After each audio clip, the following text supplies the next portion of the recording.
Alright, hello everyone. Welcome to today's stream. We're finally back playing Genshin Impact. It's been a while since I last played this.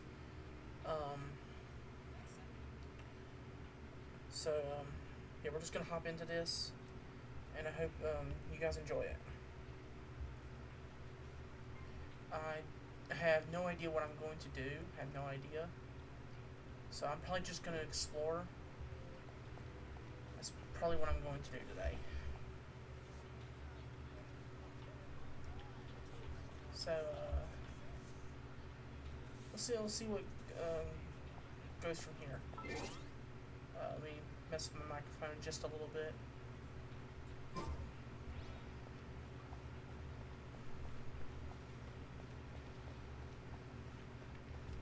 Let me see what quests I can do. Because I've got a ton of quests now. I've got a lot of them. I guess we can do, I guess we could do this quest. It's one of the Wind Bloom Festival.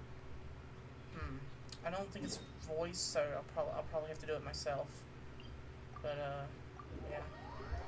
I've done this stuff before. Ain't no issue.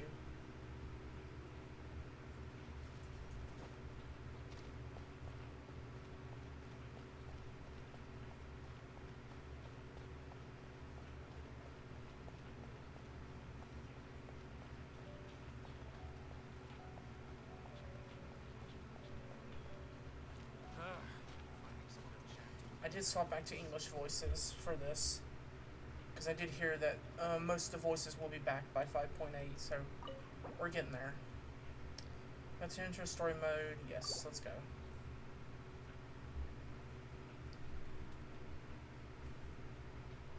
And if there's no voices, then I'll do most of them. Wow! The city is all decked out! Oh, it's beautiful! Festival season means no commissions, which means no Mora. But Catherine's always looking out for us, so we should still drop by and say hello. Yeah, sure. Let's go.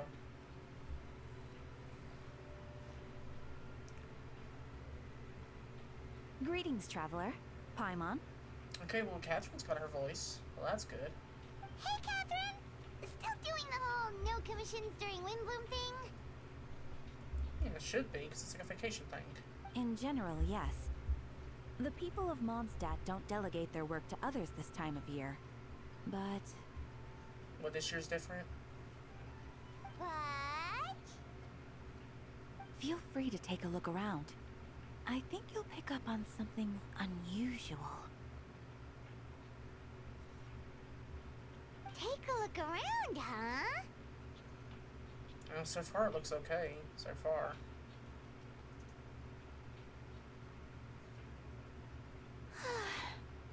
It's finally Windbloom, and here I am ruining everything.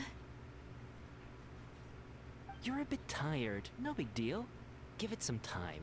How about doing something fun tonight? We could take a stroll or go stargazing. Stargazing? Like we'll find a spot. You know people start reserving places on Star Snatch Cliff the moment the sun goes down. Sorry, I'm just not in the mood. I should go. Whoa! Something's off with Beatrice. She would never give up a chance to talk to Quinn. This is weird. Oh, you're leaving? I can walk you home. No, it's okay. Thank you. I just need some time to myself. Besides, there's still something I need to do. The truth is, Quinn, not long ago, What is it? Is there something wrong? Never mind. It's nothing. Actually, Quinn, I think we should stop seeing each other for now. Huh? Wait, are you saying we can't be friends anymore? I thought we were best friends. Did you see that? Beatrice ran off without looking back. Oh, we go adventuring in other nations for a bit, and one of Mondstadt's best friendship stories is already over? Yeah, usually you work with if maybe they're just working out the kinks. Usually. There's usually something wrong. So, is this what you meant by unusual, Catherine? This is just one example. Beatrice has been feeling down for days. But that's not all. Oh, it's the honorary knight in Paimon. He don't sound good either. Is something wrong? You don't look so good. I know a knight should be stronger than this, but I haven't been feeling right lately. I just can't focus. I started sleepwalking out of nowhere. Sometimes I'd even wake up in the middle of the night standing in a random location outside.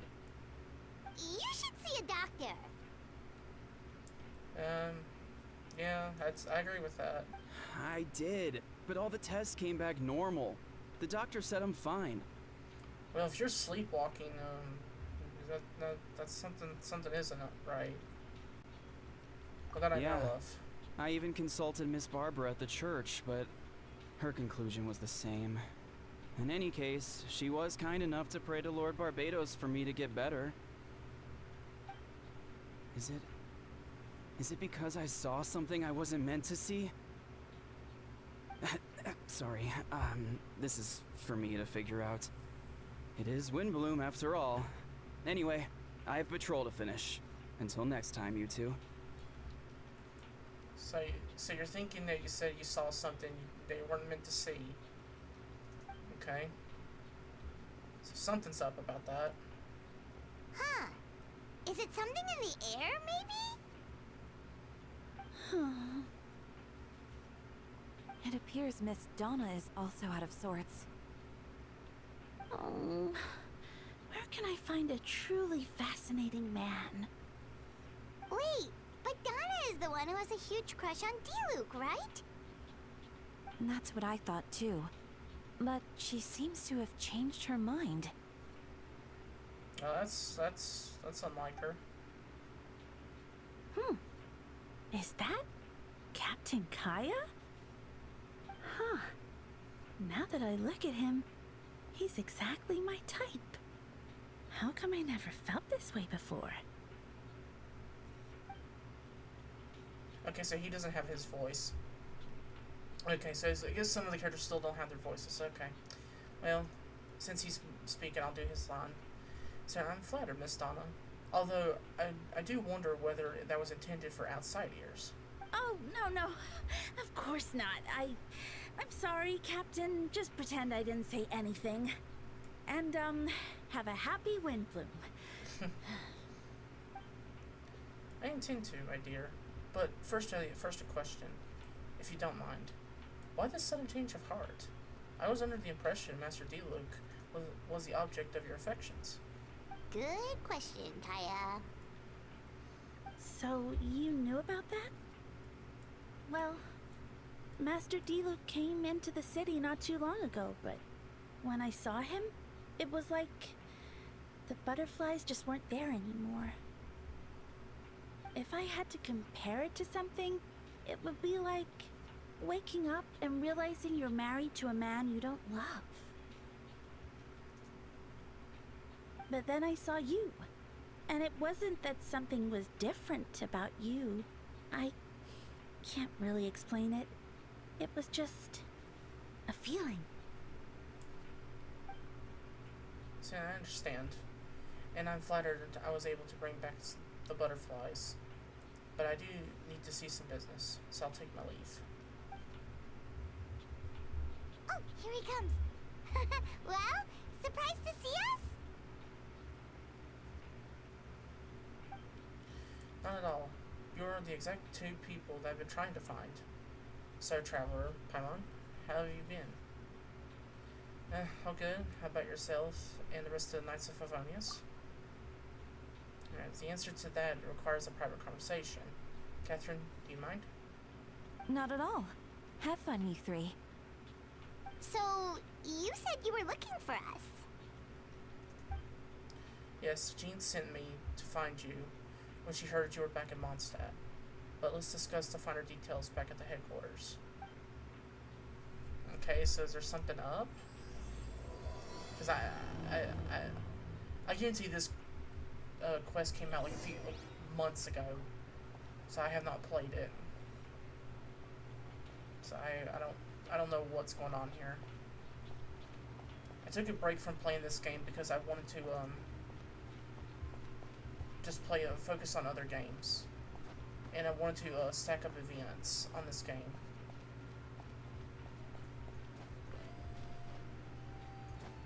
Or stack up quests, not really events, quests and stuff. So, you know, I'm not bored.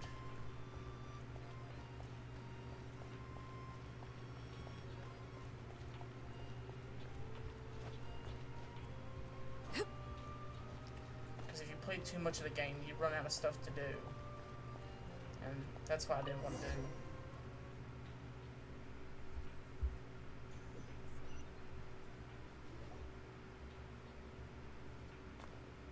Oh, Eula's here. Kaya, you found them. Yep, I managed to track them down.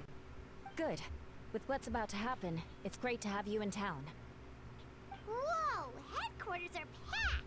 What's going on? Something. Honorary Knight Paimon. Oh, it's an honor to meet you. I believe introductions are in order? Alright, allow me. You have notes, Captain of Second Company. That's a tough one name. Skyron? Okay, I guess I'll go with that. Captain of the Third Company. Eula, the Captain of the Fourth Company. And me, of course, Captain of the Ninth Company. Oh, you're all captains? Well, I mean, obviously Kaya is, but I should have guessed Eula was one. But the other two I did not know. That's right. Master Jean is waiting for you inside. She'll explain everything. So what is going on? Okay, so she don't have her voice. Okay. So let's see. Traveler Paimon, thank you for coming. Let's see. Is everything alright? There are tons of people outside. Yes, that would be the captains. You know a few of them already, but I'm sure there are some new faces.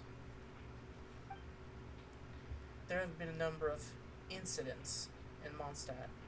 In order to wrap up the case, I've gathered all the captains of the Knights of Favonius together to hold a trial. A trial? But this is Mondstadt, not Fontaine. Yeah, I was just about to reference. You stole the words out of my mouth. I was just about to say, this is Mondstadt. Come on, this ain't Fontaine. Still, that was the best quest in Fontaine. You can't tell me it wasn't. It was the best. I can understand the confusion. You've never participated in one of our trials before. In truth, we haven't had to conduct one in quite some time. The Knights of Favonius oversee most matters of law and order in Mondstadt. Of course, there is the interest of fairness. Major cases are tried jointly with the Church. Under the guidance of Barbados, the Knights uphold chivalric. Oh, that's a word. Justice in the spirit of our order.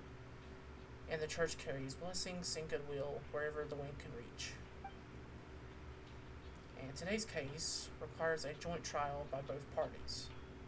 Which means it's a serious one. So, do you need our help? Let's see. Hold on. The group of people we saw in the corridor just now, there was someone missing. Yeah, Albedo. Where's he at? Right! He's the captain of the investigation team. But we didn't see him out there.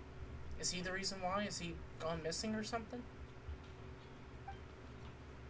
A keen observation, traveler. That just happens to be exactly why I called you here. Ah, okay, so he's gone missing. In the upcoming trial against Captain Albedo... Wait, you're going against him? Wait, am I reading that right? What? We will do our utmost to understand the facts of this case and deliver a fair and impartial verdict. Wait, gotta go against him? Albedo is the one on trial? Oh, what did he do? What? There, he says Gina's time. Okay, so what'd he do? We gotta know... Well, I guess we can't know that until we get into it, I guess. Understood. Alright, come with me. I don't know. That's odd. So what did he do? I don't think Albedo would do anything stupid. But I could be wrong.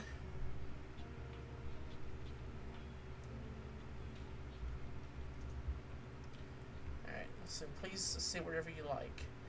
I only ask that you remain calm no matter what you hear. I need to head over there. Also, I didn't know this place had its own, like, courtroom. That's kind of cool.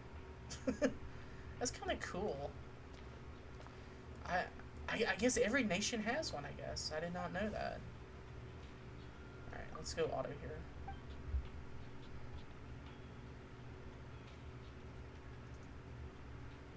Well, actually, no. I would need to do this. Okay, so that's lazy going auto there.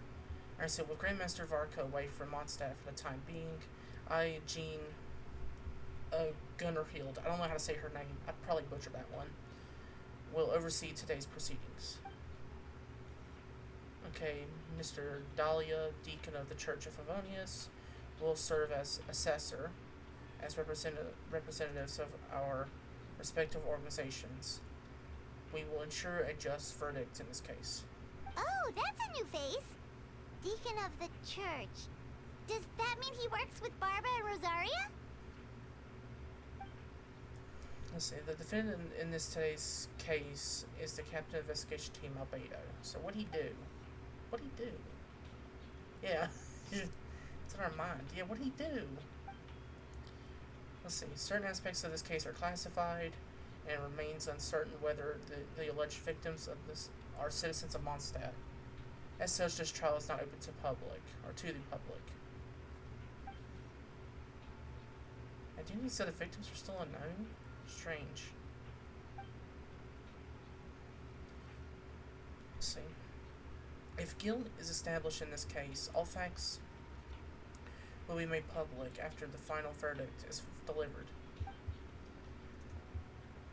Now, the captain of the logistics company, Miss Hertha? Yeah, I guess. Will present the charges. The court appoints Mr. Kaya to speak on Mr. Albedo's behalf. Are both parties ready to proceed? Yes. Ready to proceed. Alright, Miss Hertha, the floor is yours. Prior to this trial, the Knights of Favonius, in conjunction with the church, launched an investigation into Mr. Albedo for suspected murder and unlawful disposal of human remains. What? Excuse me? What? Murder? Okay, that turned dark. That turned dark quickly. Okay. A witness stated that, 11 days ago, in the middle of the night, she saw the defendant southeast of the city gates, dragging a large object she later identified as a human body.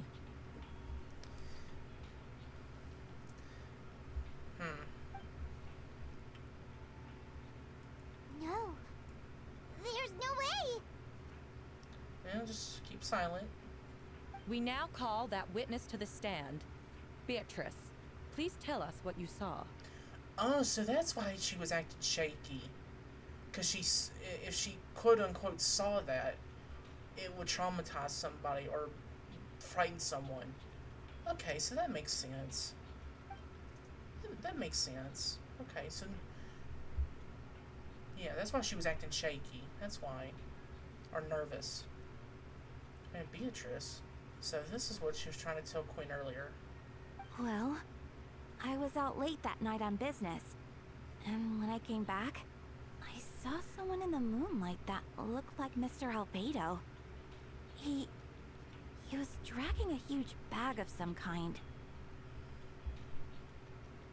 I thought it was strange, so I followed him.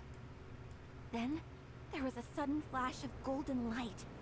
The bag opened, and inside there was a body. Mr. Albedo's vision allows him to manipulate the ground with ease. So he buried it, and then removed any traces on the ground.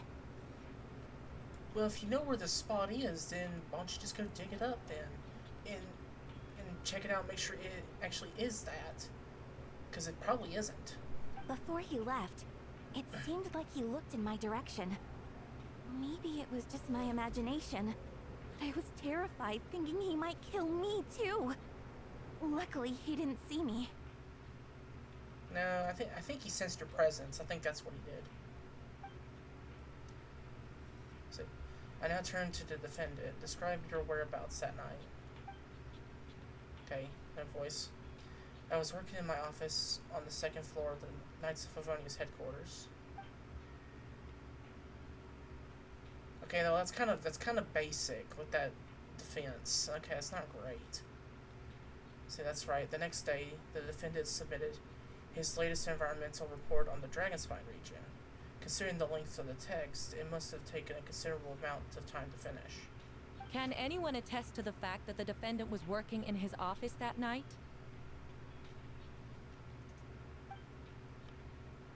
No. Okay, so it's gonna be one. It's gonna be 1-0 right now. Then the length of the report is not a sufficient alibi. Yeah, it's 1-0 right now. This isn't looking good. If a crime did occur as you described, then what about the body? You mentioned a joint investigation. Well, was the body recovered? Not yet. Okay, so no. Okay, now we're back at a square off or something. Back at even. Because if they haven't done that, then you can't say it is. You have to recover it first to figure that out. If it's not, then yeah. All right. So in other words, you dug up the location Miss Beatrice described and found nothing. Don't you find that suspicious? I know what I saw. I'm telling the truth, Miss Hertha, I swear. Also, didn't you see that speaking out would help protect the people of Mondstadt? Otherwise, I'd never put myself out here like this. You're doing the right thing. Besides, the investigation wasn't fruitless. A single men's shoe and a torn piece of fabric were found in the bushes near the crime scene. I mean, come on, that could be anything. That could just be anything. That could just be someone just lost their shoe. Maybe it was muddy. They lost their shoe, and then maybe they got stuck and they had to grab onto something, and it tore off a piece of fabric or something. I don't know. The same location the witness described. If no crime occurred, then is all this just a coincidence? And yet no victim has been identified, correct? It's true. No one has been reported missing. However, Miss Beatrice harbors no ill will toward the defendant. Her testimony clearly points to a crime, and she has no reason to lie. Does the defendant wish to say anything in response? You may believe otherwise, Miss Hertha, but I did not kill a single person. As a knight and a captain of the investigation team, I have a duty to protect Mondstadt and its people. You accuse me of murder, but there's no body or motive. The defendant raises an important point. Motive. Yet, I must be frank, not all murders are premeditated. Spontaneous conflict can also have unforeseen consequences. You are correct there. You are correct. Nevertheless, I don't intend to prosecute this case on circumstantial evidence alone. Which brings me to the second charge against Mr. Albedo. Okay, what's the second charge? Second charge? What's the second one? Alright, please proceed. 7 days ago, at dawn, a witness saw the defendant dispose of the body of an adult male in the area between Dragonspine and Dawn Winery. What? I now call the second witness to the stand. Okay, who's that?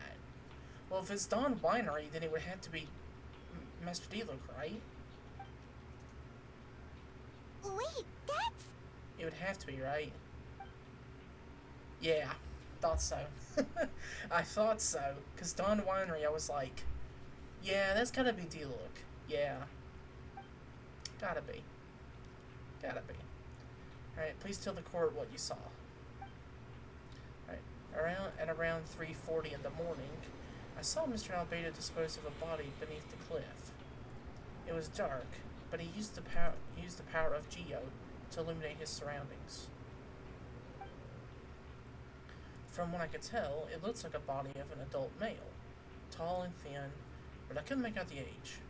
He buried the body underneath the cliff and smoothed out the ground to remove any traces. We now have accounts from 2 separate witnesses that describe the same modus operandi.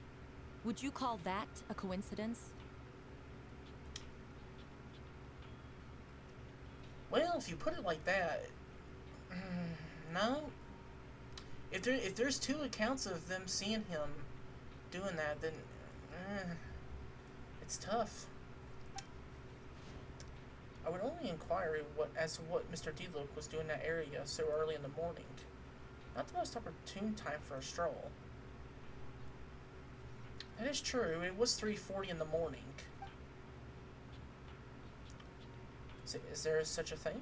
Dawn Winery is my home. It's not unusual for me to take walks in the area. True, but 3:40 in the morning though is kind of early, don't you think? I just happened to be at the right place at the right time. That's all. Master D-Look is a well-respected figure in Mondstadt. I see no reason for him to frame Mr. Albedo. Yet the question remains, where are the bodies? Before you suggest a lack of evidence, Mr. Kaya, you should know. After the defendant left that morning, the witness found this where the body was buried. It just looks like a box. And this is... Okay, hold on. What looks like to be teeth and femur of a human. Now does this beg the question, if the burial was fresh, why is this all remains of the body? But I suppose Mr. Albedo is the only one who can answer that. Well, if there's only teeth in a femur, then it's okay. I'm gonna let this continue on. This is tough.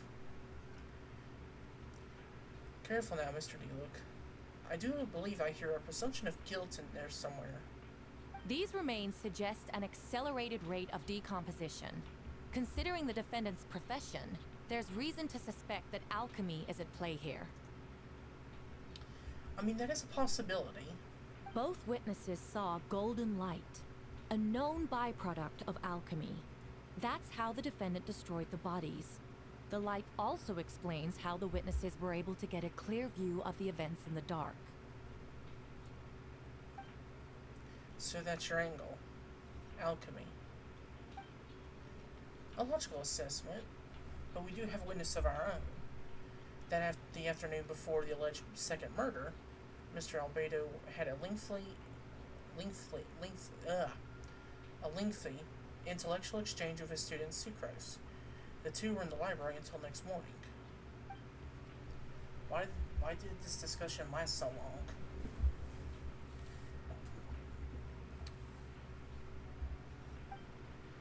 Miss Sucrose was presenting the results of her research. She noticed some flaws in the data and insisted on reviewing her calculations until the next morning, with Mr. Albedo present. That's right, we were in the library together. You're certain Mr. Albedo was present the whole time? Yes, and I know Mr. Albedo would never kill someone. He could never be that cruel. Nevertheless, the other witnesses have no reason to lie. Tell me, Miss Sucrose, that meeting in the library, were you awake the whole time? Sounds like a considerable duration to go without sleep. Oh, yeah, sounds like you fell asleep. I do hope you can be truthful with us. It concerns the safety of countless Mondstadt citizens.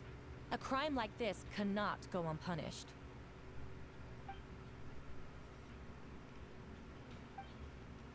So I'll take it from here. During our meeting, Sucrose did fall asleep not long after midnight. It's alright, Sucrose. You don't have to lie for me. This is a sacred place of judgment. The truth is paramount. Mr. Albedo? I see. Then I'm afraid your alibi can't be substantiated? That's a word. Wait, hold on, no. substantiated. There we go. Do you understand? Yes, and I know claiming innocence isn't without proof isn't enough. But the prosecution's argument has its own holes. There has been no mention of a motive, or what exact method could reduce a human body to those remains. Yeah, because honestly, I think it's, I think how it works is a human body, after that happens, a human body starts to decompose, what, like after 72 hours or something? Or is it like 48 hours? Well, it's not 48, I think it's like 72 or something. It depends on the conditions, like the weather outside, if it's left out there in the elements. No conclusive evidence of guilt. I don't know. But the witness accounts do match to an extent that can't be dismissed. This is a tricky one. Allow me to submit another piece of evidence. The investigators intercepted one of Mr. Albedo's correspondences. I will now read the pertinent parts to the court. Okay, so it's some paper, a correspondence. I know that envelope does look like it belongs to Mr. Albedo. I have never abandoned the subject of human research. In fact, delving deeper into Dragonspine has led me to realize that the concept of life could be further expanded and transformed into that of birth. The mystery of human birth is often linked to death. As such, death is the most suitable material for the creation of new life. To that end, we must engage in a process of putrefaction and refinement. Putrefaction and refinement. Is that in reference to an alchemical process? The letter continues. Experimental trials have been carried out in the northwestern part of Dragonspine, and the area southeast of Mondstadt's main gate. The data is as expected. Just as you endeavored to do, I too shall take up the path of creation, and break through current limitations to reach a new realm of living beings.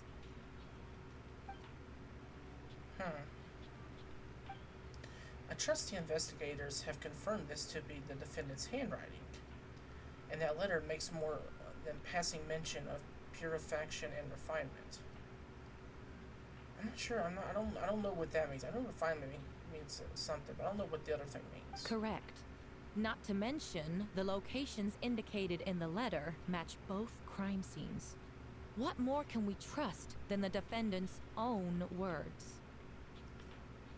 But also, if it is his handwriting, then yeah, if it's his handwriting, then it would make sense. But it could be possible to forge it. It could be possible. It could be a possibility. No, it can't be true. See, I can't believe it. A guilty verdict cannot be delivered without sufficient evidence. In order to protect all parties involved, that is what our principles demand. My original assessment was that we lacked said evidence. Yeah. There's other things that are missing. But now, it seems the only remaining questions are the identities of the victims, and the specific alchemical process used in this case. Yeah. That's true. Because you don't know who the victims were, and you need the alchemical process that was used. And then we are in agreement. The evidence is conclusive. On the charges of murder, the unlawful disposal of human remains, the court finds the defendant guilty. Okay, so, but we still don't know the identity, though. That's the question. That's the question. If you don't know the identities, then that's tough. Right. The people in attendance appeared shocked. I mean, obviously you would. No one could believe that a kind and well-mannered person like Albedo could commit such a crime. That's what they all say. Usually that happens a lot. And Jean stipulates that those unsatisfied with the verdict will have time to submit an objection or an appeal, but most appear hopeless in this moment. Hey, at least honestly, at least Jean allows you to submit an objection or appeal. At least she allows it, unlike the court case that NASCAR's dealing with now. I'm making a reference, unlike that, because of how corrupt they are.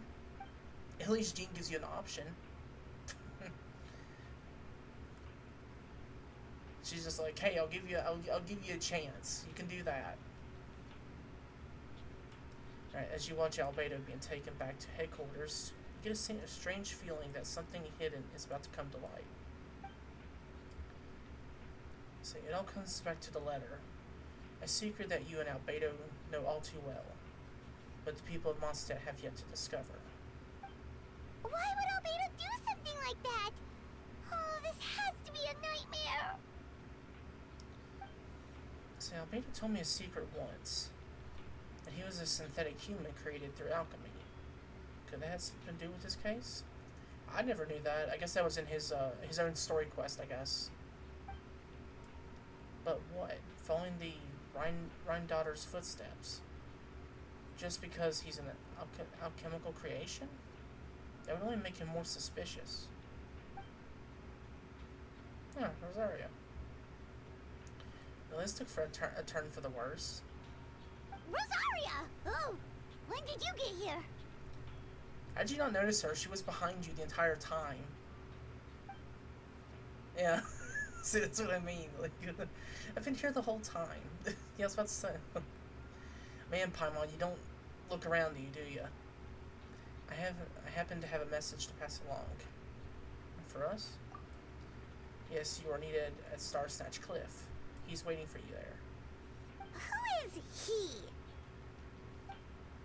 You'll know when you get there. Go on now. Time is like the wind. It waits for no one. Also, one thing is, I don't think she's happy to be here because she looks tired. Her eyes are like, yeah, she's just like, man, I'm exhausted. Okay, so let's see. Current story scenes related to your past adventures. Would you like to quickly go over and review those experiences? Yeah, let's review it. I don't know what it means. Okay, so here we go. Because I don't remember this. Okay, so Shadow Amidst Snowstorms review. So I'm guessing this is from his quest, I'm guessing. So you and Paimon went to Dragonspire to ask Albedo, who was conducting research there, some questions about alchemy, only to encounter a series of strange events. Strange, soft noises echoing through the mountains that could not be traced. The ransacking and theft of alchemical nodes at the campsite. Albedo disappearing after a chat outside a cave and having no memory about the incident, or of the incident. At the same time, Eula encountered Albedo elsewhere on the mountain, attempting to lead a child away, and he attacked Eula upon being discovered. You were able to confirm that the presence of a mysterious figure impersonating Albedo. A running battle ensued, ambushing and being hunting and being hunted. In the end, Albedo eliminated a giant mutant whopper flower posing as him. Yet there were more than two people wearing that face on the mountain. Okay, so there's more than one? Huh. That's interesting. Very, very interesting.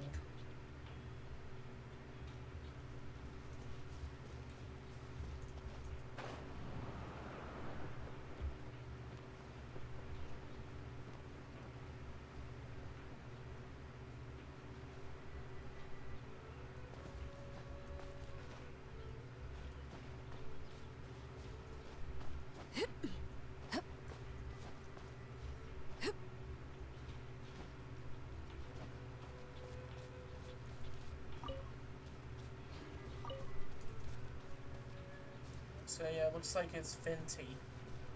So I can tell from here.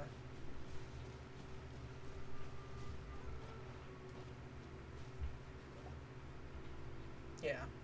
Ah, Traveler! Paimon! hear your arrival upon the wind. Were you looking for me? Venti, did you send us that message? No, I did. Oh, Dahlia. Whoa, where did you come from? Wait, Venti, do you know this guy? His name is, what is his name again? Didn't think I was that unmemorable. I'm Dahlia, Deacon of the Church of Favonius, and Herald of the Animo Archon Barbados. Not gonna forget next time, right? Well, we won't forget that, but Paimon most likely will. So you called us here so we can meet with Venti. That's right. I noticed you during the trial. The legendary honorary knight. You seem to have a lot of thoughts on your mind, so I thought we should have a chat. After all, I am the Herald of Barbados.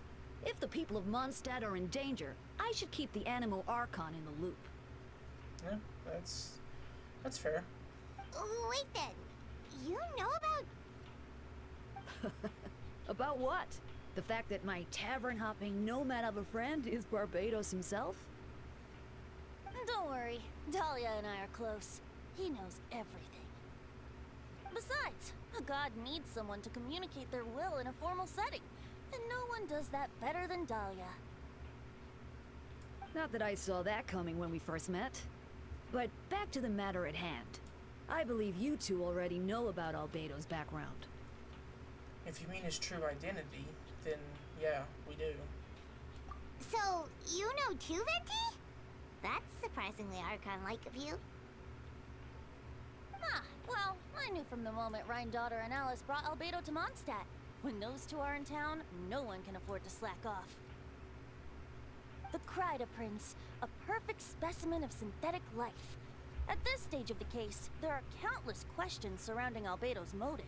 His true identity is a potential weakness. A synthetic being loses control of their sanity and goes on a killing spree. That's how a novel would frame the story, and people are inclined to agree. Albedo has told us before that humans often value the ordinary over the transcendent and miraculous. And the slightest difference is perceived as other. A very common phenomenon. Which means we need to find a way to help your friend. So, what do you know about the situation, Venti? Me? Well, I know that Albedo is a synthetic being, and that a lot of strange things have been happening in Mondstadt, even though Windbloom should be about drinking and having fun. We noticed that too! The minute we got here, something was off. You share your observations with Venti and Dahlia. I've picked up on most of those too. Miles is out of sorts. Beatrice seems anxious. Although I didn't know Donna stopped being interested in Master Diluc. When no love remains for the songs to tell, the world becomes naught but an empty shell. Cruel is He's gonna said make a song fate, for that. cruel it may be, were it not for a hero who could set us all free. What are you getting at, Tone Deaf Bard? Hey, it's just some future reference for a song he can make. Oh, just making a comment. There are always unavoidable trials in life. At least, that's what Barbados would say. A certain someone is going to need to overcome a trial like that. In such cases, even the Seven know better than to tamper with fate. If only there was a brave soul willing to aid their friend in his time of need. Should he meet a terrible fate, all of Mondstadt could be worse for it. If you wanted our help, you could have just asked, you know. Well, even if Albedo wasn't at the center of this case, protecting Mondstadt is part of being an honorary knight, right? You'll still have help, of course, which is why I prepared a little surprise. Behold! So what's he got? Ooh, Hyman remembers that Jumpy Dumpty. Oh. Don't worry, I removed the fuse, so it's not going to explode. Say hello to the Dodo communication device. So, this thing belongs to you now? We're old pals. Don't think she'd care if I borrowed it for a few days. Anyway, this invention, with a little help from a trick of mine, will allow us to keep in touch. Just take it out and we can chat. We'll do our best to uncover the truth. That's all I ask. No matter what comes, you have the wind on your side.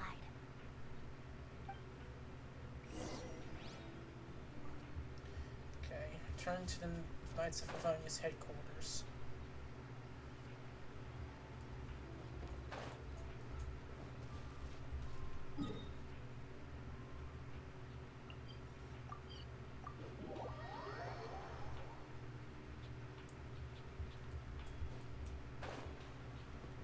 Also, I don't know if this is a new quest or not. It probably is.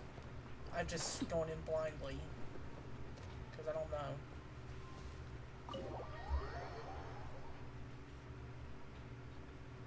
I think it is a new quest, but either way, just going in blind.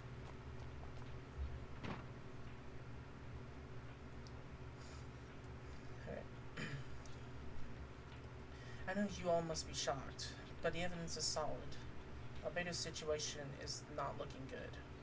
I still don't believe Albedo would do something like that. Using living people as alchemical test subjects? It's like something out of a novel.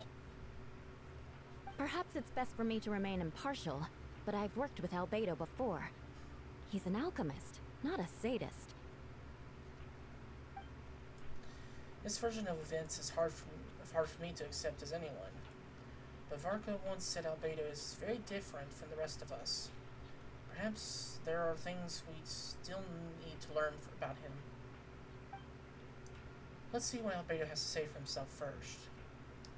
Would you mind giving me a moment, everyone? A private matter requires my attention. Hey, Jean! Like we just barge in. Hey, what's up? Oh no, it's perfect timing. Nice. Traveler Paimon, perfect timing. Kaya has a favor to ask. Like Jean said after the verdict, we still have time to submit an appeal, and I will do my utmost to convince Albedo to accept. He's been acting strange, and I can't read him for the life of me. But I need you two to start investigating the case. Okay, investigate the case? I mean, we've done this before. I guess it's also time for you to get involved. So, do you want us to join in the joint investigation? Okay, no. No, we would like you to launch an investigation of your own. I'll continue working on his defense in the meantime. If you find anything that might help his case, just let me know. I know that's against the spirit of the season to task you with this, but Albedo is a trusted member of our ranks. We owe him the benefit of the doubt. Understood. I know you'll get to the bottom of this, Traveler. You've never failed us in our time of need. But what if the accusations turn out to be true? Then you'll have done Mondstadt a great service all the same. I'm expecting a retrial. Until then, you're welcome to have a look around Albedo's office on the second floor. I'm counting on you.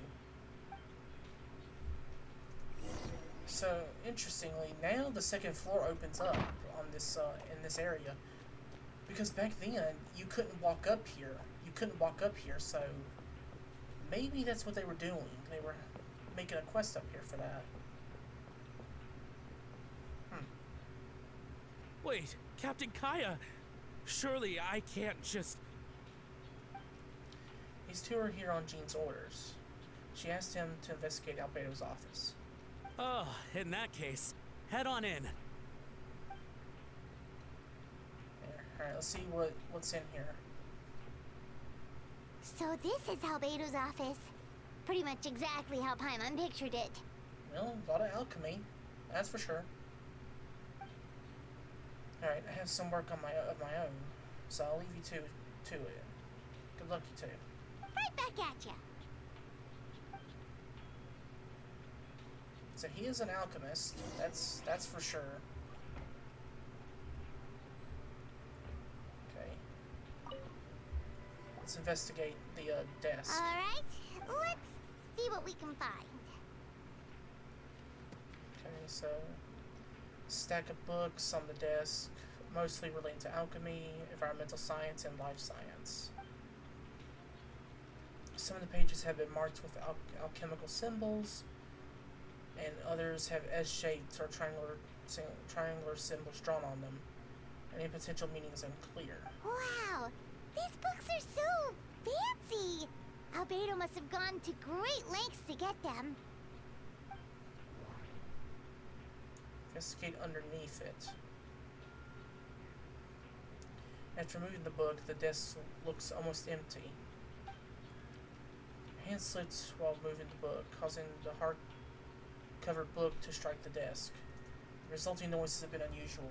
Okay, so there's something on the back. It's subtle, but the experienced adventurer, it sounds too hollow. Almost like there's a compartment within the desk. Oh, okay, so the desk is hollow. Okay, I thought he was talking about the book. Okay, so there must be something here. Alright. Wait, it looks like there's a hidden compartment under the desk. Okay. There does to be a compartment added to one side of the desk. It was very well hidden. Let's see. See, the lock mechanism is complex and seems to involve elemental power in some way. Perhaps you could try using the power of Geo. Okay. The hidden compartment opens. Inside lies a piece of paper with more information. Let's see. Festering is also a manifestation of rot. When festering forces and a sufficient amount of life energy collide, the two will repel each other, triggering a powerful side effect. When I tested this in an alchemical experiment, the results of the refinement were startling. Breaking through the shackles of life, in the simulation of the project, I must take advantage of this opportunity. Well, I mean, this is cold hard evidence that he was up to something. The name of the project is blotted out in ink. What could it be? Well, something fishy, that's for sure. The note mentioned festering forces, which suggests that Dragonspine could be involved somehow. If this has something to do with creating synthetic life, would Albedo go that far for one of his experiments? No, that can't be. Also, it's kind of funny. I like how the clipboard's just floating. We're not even holding it. It's just floating. That's pretty funny. Amid the notes is a map with a few markings on it. Two of the marked locations correspond to the crime scenes, and a third appears to be in Dragonspine. Okay, so that, and this is near the cliff. So we know about the near the cliff. But this one doesn't really kind of add up. Okay. It's a hard pill to swallow, but if the results of the joint investigation are correct, there could be a body hidden at that last location, or at the very least, what remains of one. Well, if there's one in Dragonspine, it would probably still be there because it's so cold, and the cold will keep it from rotting away or decomposing. What does this mean? Oh, do you think something might also be buried at the last location? Alright, that seems to be it for this place. We should go tell Jean what we found. Yeah. Oh, the communication device going through. Oh, Vent is calling. Let's answer. How's the investigation going? Find anything? Oh, we found stuff, alright. Stuff that only makes Albedo look even more suspicious. I see. So, Albedo's researching something that doesn't help his case, huh? You share what you learned with Venti. Not promising. We should be grateful Albedo's true identity remains hidden. If it gets out that he's one of Rhindaughter's creations, there'd be no separating him from her past. As we both know, Rhindaughter's approach to alchemy and ethics was pure madness, and the evidence you just found, let's just say it could convince even those closest to him of his guilt. Perhaps even you. So I don't think the handwriting was faked. Then it comes down to trust. Do you trust Albedo? I mean, I don't know, but I want to. Yeah, that's the best option. If you say absolutely I do, then that's a little... Yeah, he's our friend. We should keep the faith. And if he really is the culprit, he must have had a reason, right? Well, if it comes down to murder, there's no reason behind it. Maybe he's just not allowed to talk about it. Yeah, that must be it. Either way, a fair investigation means coming to a conclusion presented by the facts. See, does that mean Venti no longer believes in him? Remaining objective has its own value. Remember, none of this is your fault. Just report back with an honest assessment of the facts. Yeah. Well, let's go find Jean and tell her what we learned. Oh, Wait, that's snooping. Miles. What's he doing here? Oh, he's snooping. Oh, sorry. I heard voices and wasn't sure if I should check who was inside. Well, if you heard voices, then why were you standing behind the corner or over here in the corner, buddy? Okay, then now you are suspicious, because why would you do that? Because if you heard voices, then you would just come upstairs immediately and say something. It's okay. We're here on Jean's orders. Ah, I see. I'll, leave you to it then. He's suspicious. Hold on. You didn't hear what we were saying, did you? Oh, not really. Nothing that made sense anyway. Well, do us a favor and just forget anything you might have heard, okay? Oh, sure. You got it. That map we found in the hidden compartment seems important. We should check out the marked locations.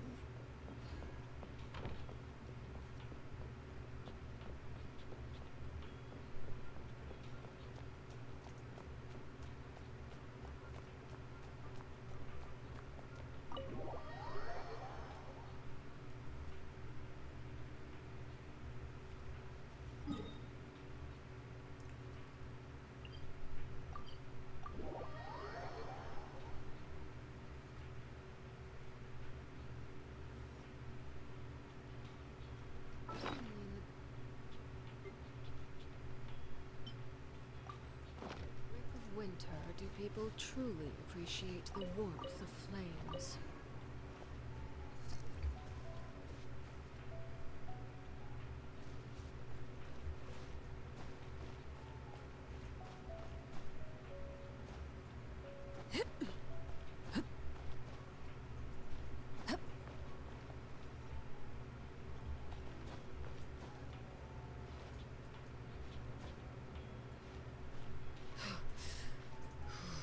It's a good thing I have a lot of those goulash items right there to keep the temperature. Let's get that effect right there.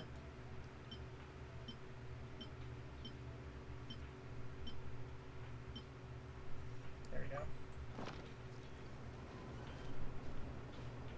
It's probably not the best idea climbing up this, but be fine.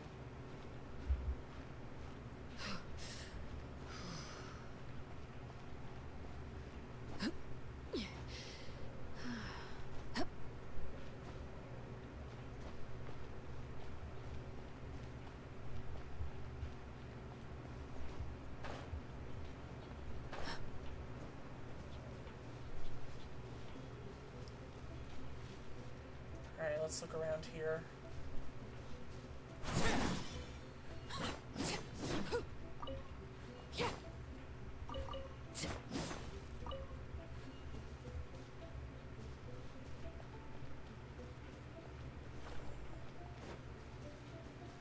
We should be getting close.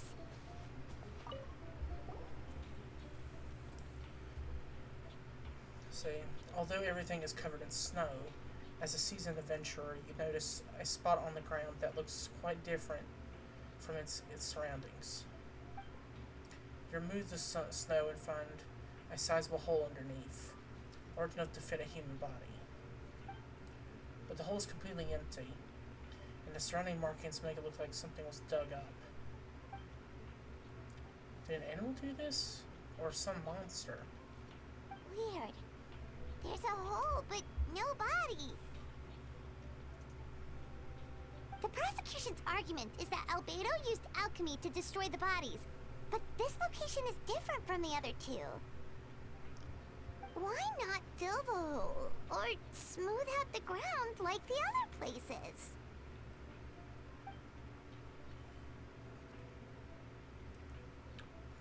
If one person did all this, then why not remove the traces like the others? And if Albedo isn't the one responsible, why was this location marked in his notes? That's a good question.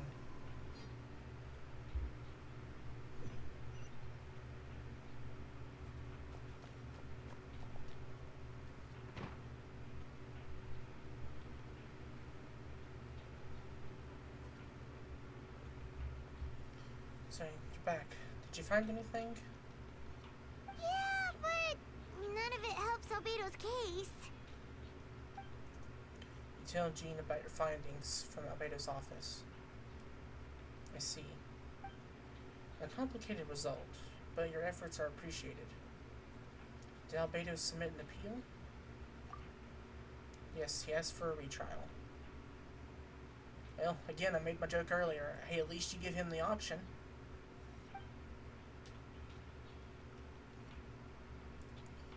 There are still questions surrounding the identities of the victims, as well as the disappearance of the bodies. The minimal remains that were uncovered have been sent for forensic analysis, which should provide some answers. It's just... What's wrong?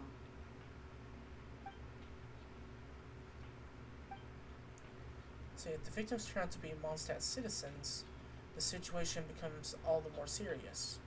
The second trial would likely have to be open to the public. And I doubt public sentiment will be in Albedo's favor. Yeah, not when the charges are so serious. Oh. The second trial is set to take place in 2 days. I hope you're considering attending this one as well. Of course, we'll be there. In the meantime, we should all just stay positive.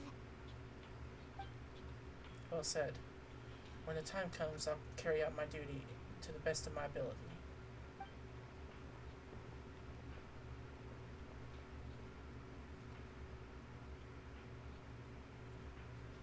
Yeah, see, he's up sneaking again. Now Jean notices him too. Miles is up to something. Yeah, he's up to something. So we weren't the only one who saw it. And now Jean sees it.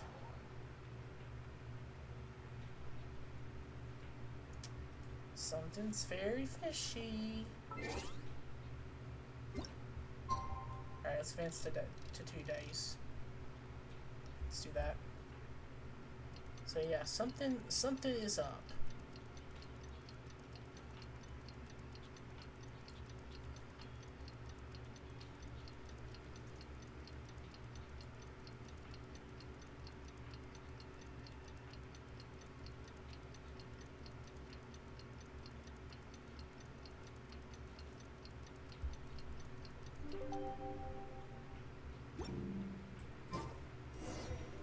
We should meet up with Jean. It's about time for the second trial.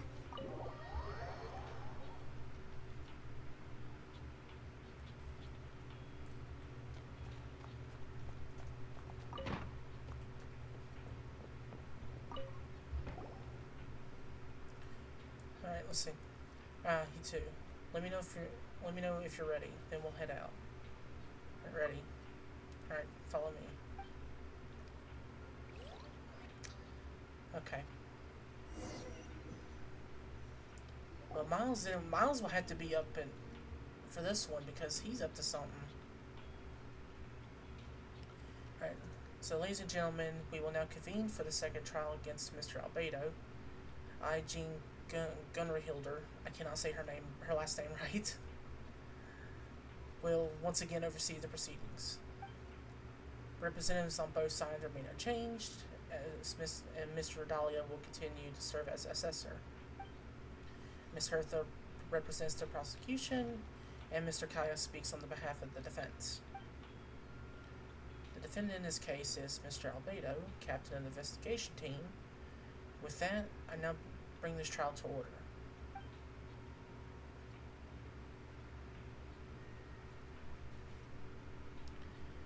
Alright, Ms. Hertha, have the investigators made any new discoveries?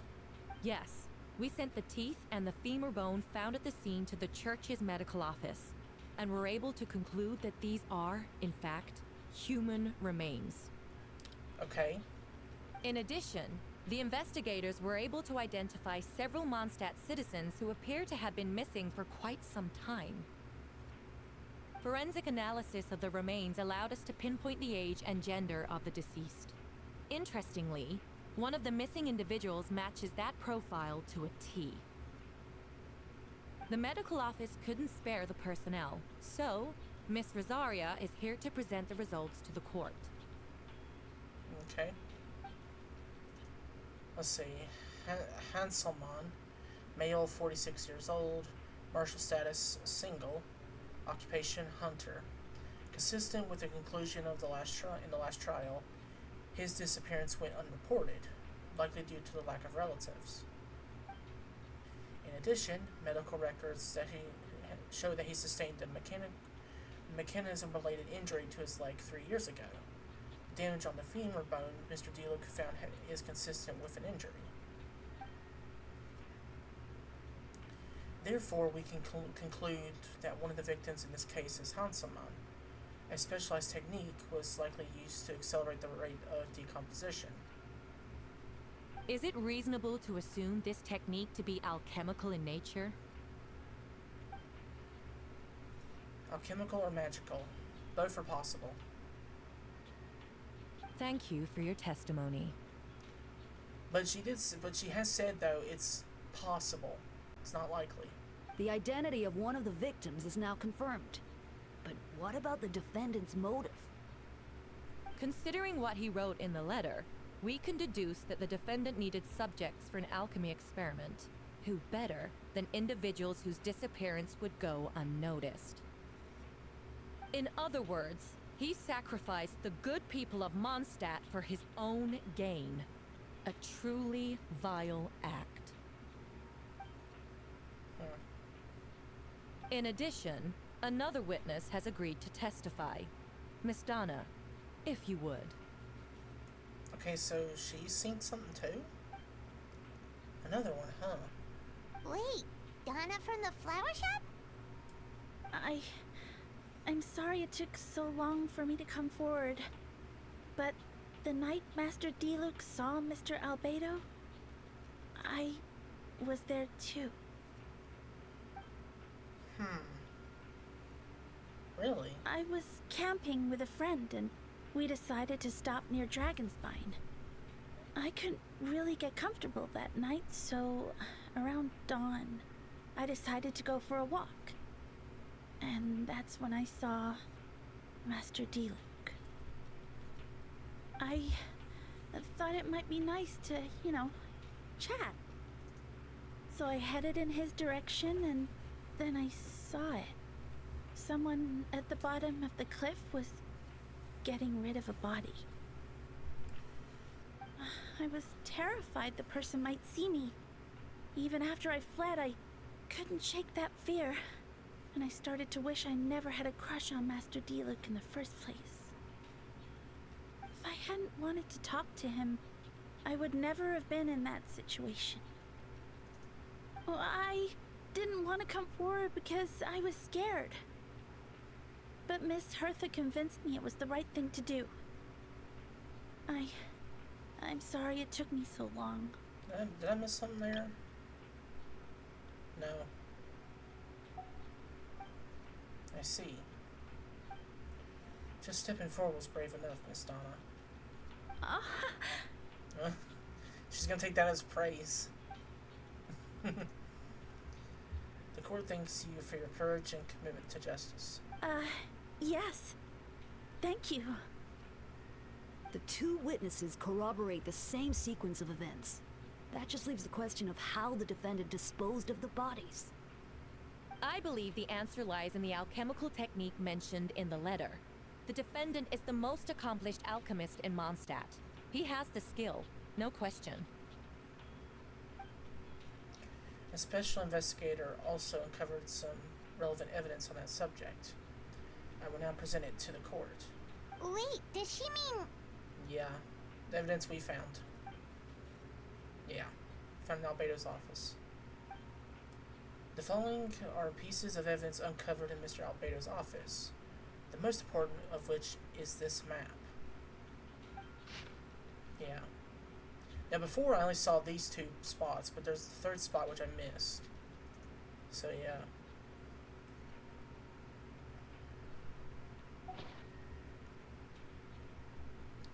This map was found with the defendant's notes. The markings correspond with the description in the letter and the locations of the crime scenes. Does this map belong to you?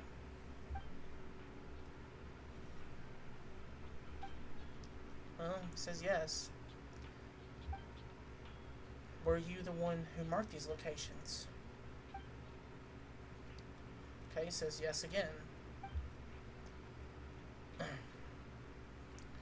You do realize that basically an admission of guilt, don't you? Or that is basically that. The evidence against you is nearly insurmountable. Maybe he just takes it, I don't know. Since you uncovered that compartment, I might as well expound on the matter. We have witnesses and physical evidence. What could you possibly say in your defense? What I always have. I've never killed a single person. Ugh, you have some nerve. Saying that when the evidence is stacked against you? Miss Hertha, you've presented a meticulous and convincing case. I'll give you that. But I will not admit to something I didn't do. So, what?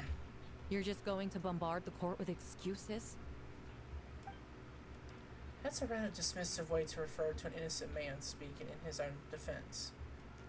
Besides, I'm not making excuses. I'm exercising patience. That won't make the charges against you disappear, Mr. Albedo. Perhaps not, but patience comes with its own reward. It's easy for things to remain buried in the snow, until someone comes along and brushes it away. Albedo seems serious, but unfazed. Does that mean he really didn't do anything untoward? He mentioned brushing off the snow. Is that supposed to be a hint? If it was a hint, then it must have something to do with Dragonspine. Which reminds me, one of the locations marked on the map we found was in Dragonspine, wasn't it? Traveler, you were the one who recovered these notes, right? Then I'm assuming you visited the third location marked on the map as well. Yes. Can you tell us what you found?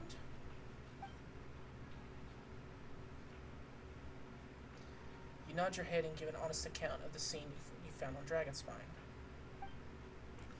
Whatever was kept in the hole was gone, and the surrounding area bore the markings of an unknown creature.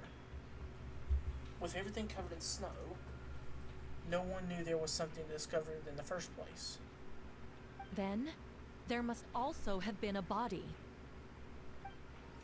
I need to think about this. What clues am I missing? Okay, so we're gonna do one of these again. Well, the first part, we're gonna interpret these. near Mondstadt, Beatrice saw Albedo use alchemy to dig up a hole and bury the body there. A single men's shoe and torn piece of fabric were found in the bushes nearby. Let's make use of the body. And then we interpret this one. Subreddit of an adult male. Diluc described nearly the same evidence as Beatrice.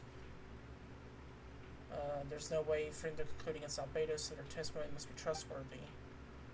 Diluc found teeth and a femur bone at the scene. Donna confirmed his version of events. Two should not have no reason to set Albedo up. Despite her crush, Donna wouldn't lie about something to get his attention. Not to mention, Donna's been acting strange since before the trial. And we'll just interpret these locations. Dragonspine, we knew only about it because the map we found on the hidden compartment. Yeah, during investigation, we found the hole beneath the snow, big enough to hide a human body. There are also claw marks around the outside, but there was no body or remains whatsoever. According to forensic results, the teeth and femur bone belonged to a Mondstadt citizen, and witness accounts suggest Albedo was the last person to come in contact with that body. Did Albedo really use alchemy to reduce a body to such few bones? And does that mean he's the killer?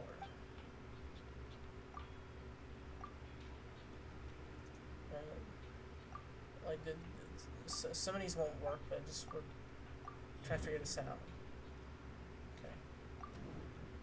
So Albedo marked these 3 locations on the map found in the hidden compartment. There are some similarities and differences between them. Based on what we know, the 3 locations were likely to used to hide bodies.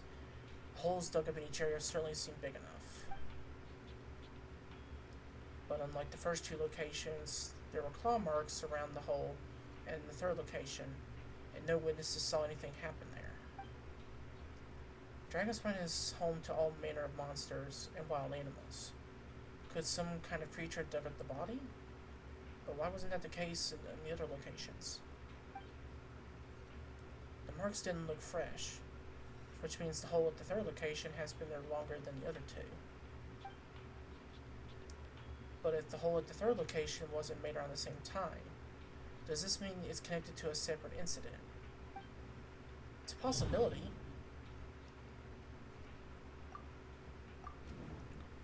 Yeah, Dragonspine has frigid climate and is covered in snow all year round. Even so, it's home to various monsters and creatures that can withstand the cold. Deep within the mountain lies the remains of an even more serious creature, Durin. Although the dragon has been dead for a long time, he still possesses a peculiar life energy. Now that I think about it, a lot of strange things have happened on Dragonspine. And his identity, yeah, alchemist and then captain of the investigation team. In truth, he's a creative prince, a synthetic human created by one of the 5 sinners, Gold, Rhine daughter. Albedo is steadfast, intelligent, and treats everyone with kindness and respect. I think most people would agree with that assessment. He's also a calculated thinker. It's fair to say that if he did commit a crime, it would likely be well concealed. Up until now, Albedo's never displayed any ill will towards humanity, and he also still seems like his normal self. As his friend, I shouldn't reveal the truth about his identity. That would only make things worse for him.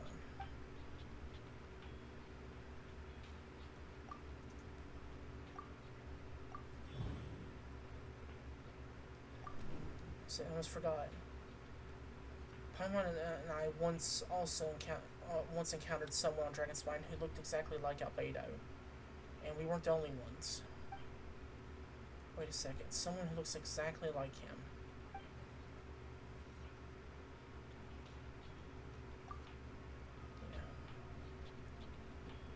I'm guessing Albedo has a plan, so I should help him out. What does he want me to do? That's a break in the case? No, I should play it safe. Since I made an honest assessment of the facts, I should be honest about my doubts, too. It's only fair. Besides, I think I understand what Albedo was trying to tell me just now. I'd like to address the court, if I may. I was one of the few who investigated the office. I was the one who investigated it, and believe the results raise a few questions.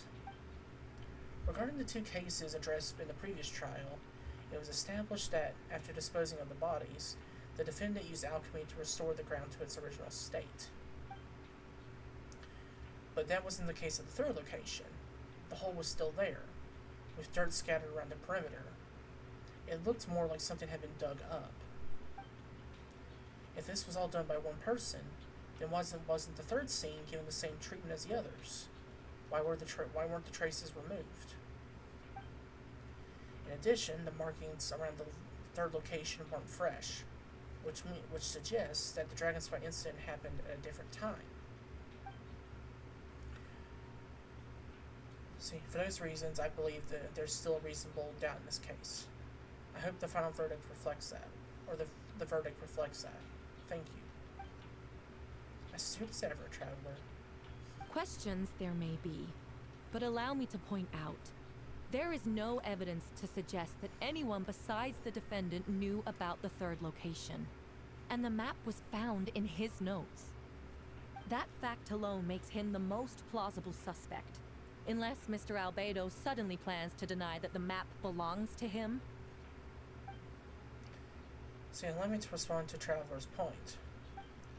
If all I cared about was proving my innocence, I would indeed do as you described, Miss Hertha, and deny any connection to that map.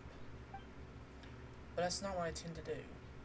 The map does belong to me, and I did hide things at those three locations. What? He's just gonna admit to it. Damn. There were indeed bodies at each location, and I did kill and bury someone on Dragonspine. Well, damn, bro, you're just gonna admit it. Wow. Ha! So you admit it. Let the record Wow. reflect that the defendant has confessed to his crimes. But hold on though. I know you said he's admitting it, but hold on though. Give him a second. Let him finish. Let him finish though. I think you're mistaken, Miss Hertha. The story doesn't end there.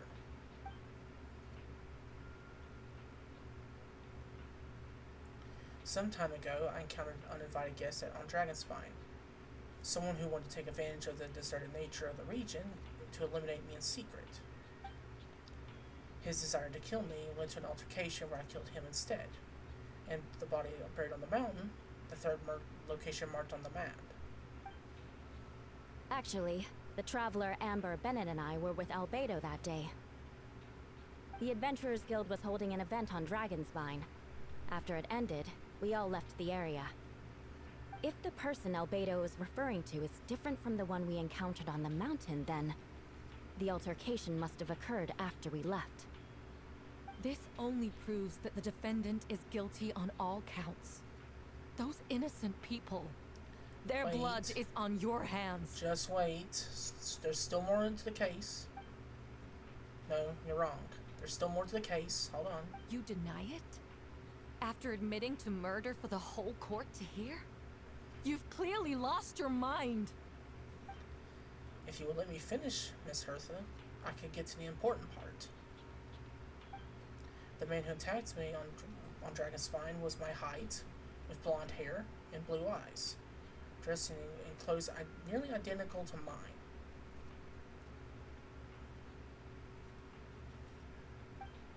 So someone happens to look exactly like you. Exactly like him. There's only two people I could think about that have that hair color. It could not be Aether. It couldn't be him. That wouldn't make sense. That's dumb. I mean, it said it does look like exactly like him, so it's not him. So I was right. So it does come back to what happened back then. It's one thing to look similar, but for the clothes to be the same? What's going on? I don't want to be here anymore. Regardless, the important thing is that you admit to killing someone on Dragonspine. But it was someone that attacked him first. Gotta remember, if he got attacked first, then he was attacking in defense. Gotta remember that. If that's the case. If it's not, then okay, there's something different about it.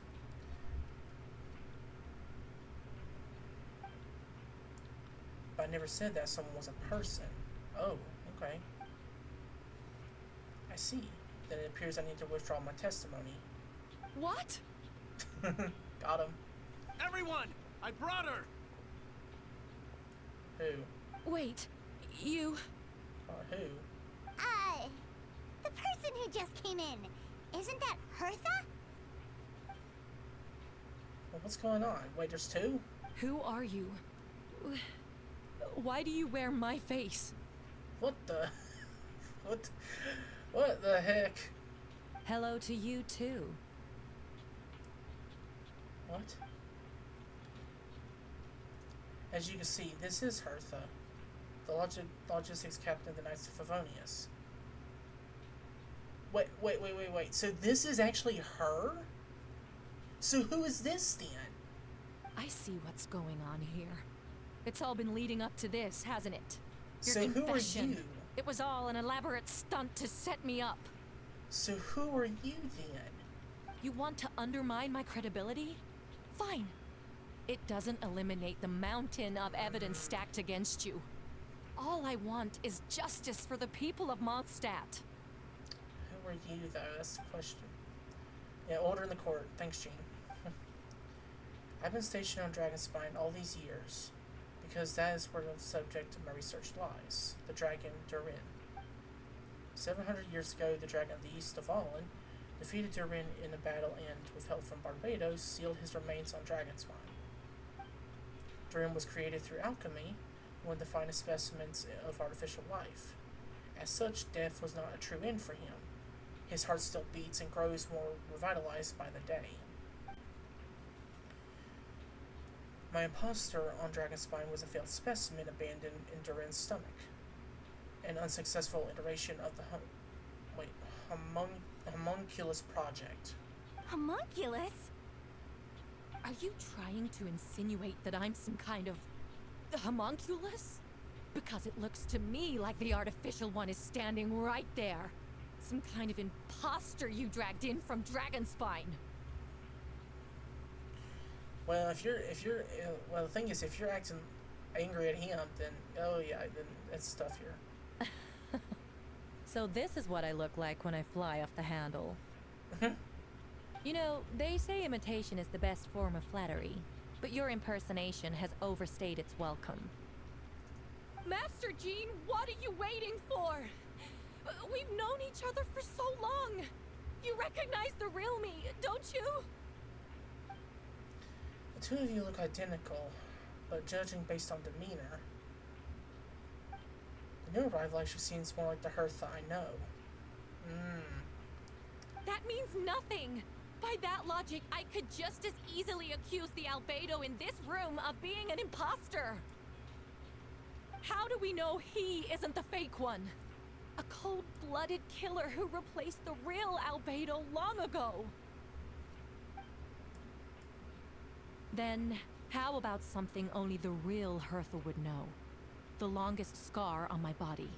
The knights who fought alongside me that day should remember where it is. Ah, okay. That's good evidence. That's good to say. Ooh, so she don't know. I remember. Let's hear your answer. Yeah. I'd like to hear Miles answer first. Huh? You don't know? Or you don't remember? I heard you've been acting strange these days. Disoriented? Confused? Yeah. Snooping around. You were closer to me than anyone during that battle. And yet you don't remember a thing. Strange indeed. Yeah. No, my head. It hurts. The scar is right here. Okay, so it's on her arm. Okay. See, why the nerves? I can't imagine this comes as a surprise. Unless your informant is the Knights of Favonius failed to mention the scar as on Hertha's left arm. Albedo has done a lot of research into beings like you. If you deny it, then show us your arm. Yeah, if it's not there, then you're the imposter. If you're not there. If it's not there, then you're the fake one. No need to panic. You can just edit now. You excel at changing your appearance, don't you? Or should I say, all Spawn Durin's life force had that ability. A powerful life force, appearance that you can change at will, yet here you stand, formless one, paralyzed to act, because you're worried that using your power could affect your accomplices. Accomplices? Then Miles must be one of them. There are others too. Most of the beings under the influence of Durin's life force have gathered here, and yet their presence is what impedes her from taking action. Once you attempt to transform, all who will surround you will be affected by your power. You can't control it, because of this network of living beings, you serve as its core. Show us your arm. Yep. Ugh! Have it your way! Whoa! Oh. Come on, let's go! Nope. So they actually are, okay. Wow. Hey, they're shielding the imposter! She's trying to get away. Stop her. Don't let anyone stand in your way. There are others trying to get in. Must be more people under her control. Time to get moving, everyone. Whoa! She just leaped across the room! After her!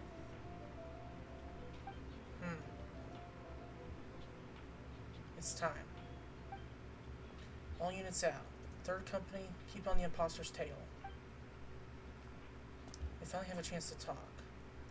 But before I explain the events of the past few days, I'd like to make things clear.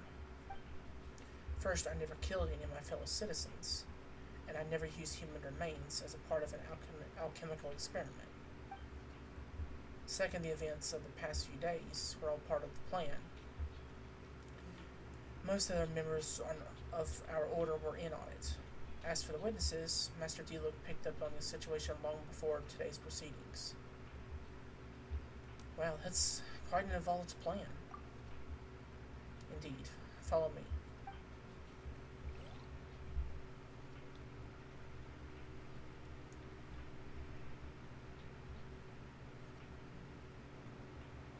Other slimes. And other creatures. How are there monsters in the city?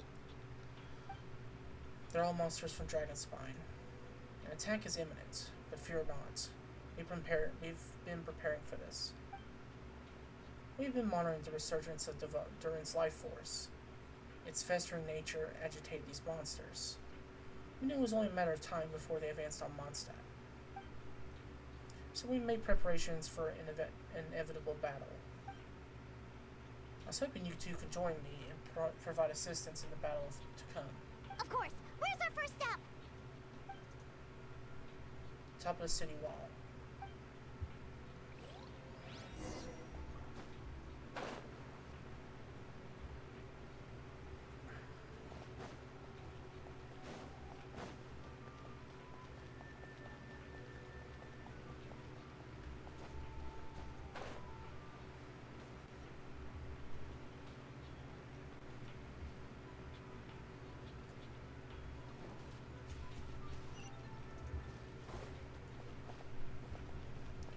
Says I got those ones.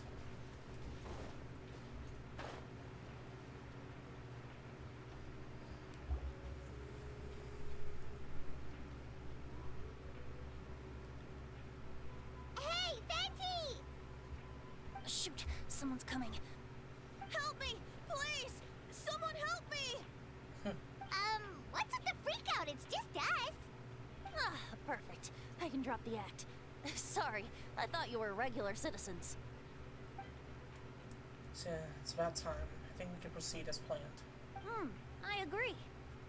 Although, it's been a while since I dealt with something this big. Oh, it's gonna be pretty exhausting. Don't worry, I'll treat you to a drink for your trouble. Just what I wanted to hear. So, these two know the other's identity then? See, people can make new friends when we're not here, you know. Monsters started surging in from Dragonspine during the trial. They soon became agitated, likely in response to the core coming under pressure. Still, I never expected those monsters to have become this advanced.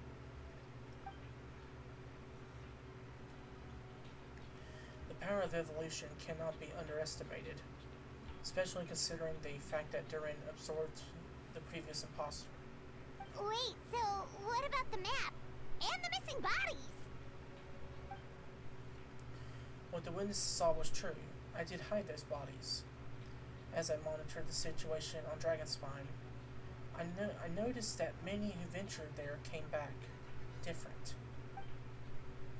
Some were under the influence of Durin's power, but the less fortunate ones had already been devoured by monsters, who had then assumed their appearance to infiltrate the city.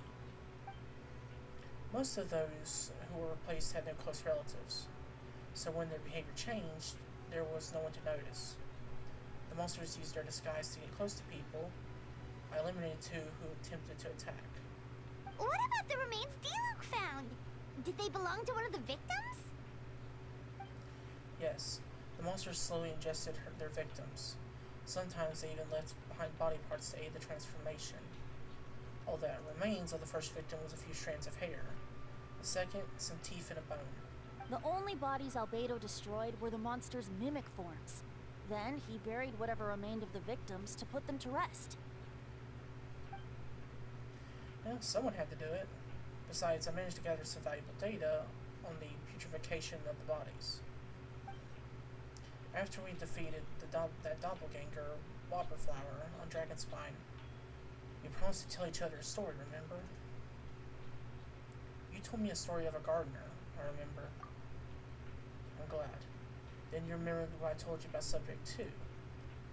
In his pursuit to replace Subject 1, he transformed a Whopperflower into Subject 3. So there was another imposter on Dragonspine that day?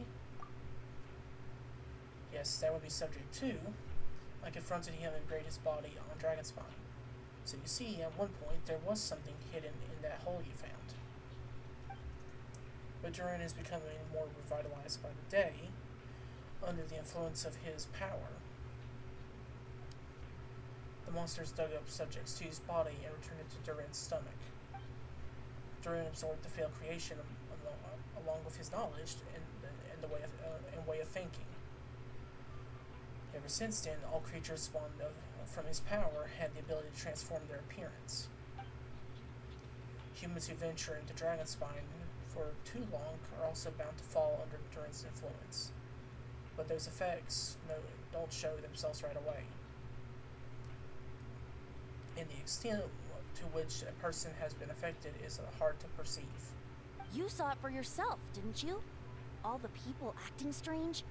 Those are the same people who just tried to break into the Knights of Favonius headquarters. Durin's power remained dormant within them until, finally, it surged to the surface and seized control. That was also our goal. If we could force a situation where the imposter had no choice to unleash that power, all those under its influence would become violent, and thus we would know who was affected. Wait, so what do we do? We can't go around hurting innocent people! That's why I'm here. It would make me look bad if I just lazed around after promising to help. We'll use the power of Animo to restrain them for now. That should give the Knights a chance to subdue them without harm. A specialized team will deal with them later. That's the long and short of the situation. It's time to activate that thing, right? Yes. So, if there are little secrets other people shouldn't know, my identity, for example, keep it to yourself, okay? Alright, this should do it.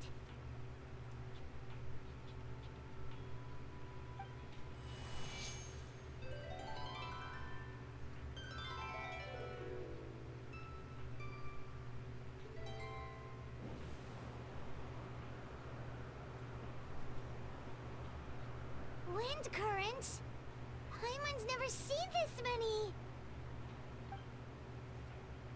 There should be wind currents across the whole city. Everyone, can you hear me? So loud and clear, all units, what's your status? All good. We have enough manpower to provide support. Requesting assistance at the side gate. Heading over now. Whoa! It's long-distance wind communication! Oh, that's cool. How is that even possible? Never underestimate Venti. It's all thanks to Lord Barbados. With his blessing, we will succeed in defending our city. Actually, if you face away from the current and whisper like this, no one can hear you. Oh, really? No wonder you're crouching down there like you have something to hide. Nice. You didn't have to broadcast that. Yeah, Paimon just did. Huh? That voice? Venti? Is that you? Oops. Yeah, good job, Paimon. Oh, you know, just a wandering bard calling for help. Thank goodness the traveler, Paimon, and Albedo found me. Got me out of a tough spot. Alright, now that you're okay, we should check on the status of the other areas. It's like I said, Paimon doesn't care. Thanks, friend. May the Animo Archon protect you.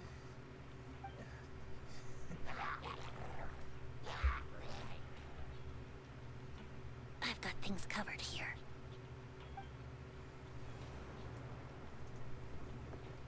I like this camera. That's pretty cool.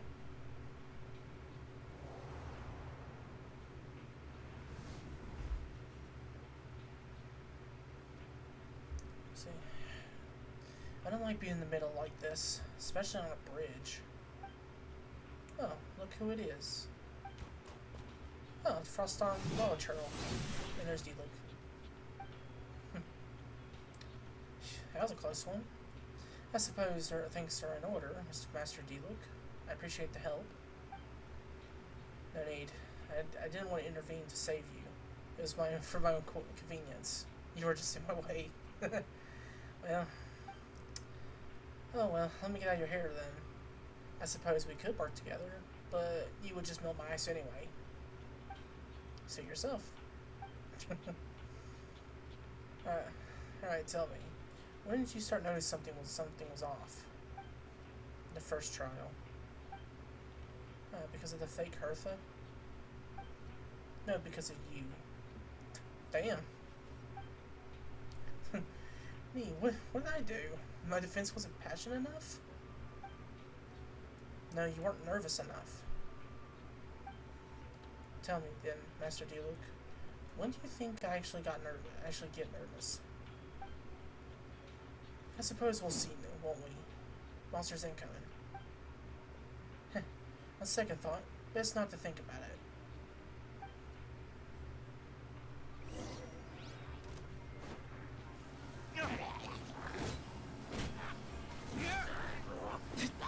Oh, so sorry.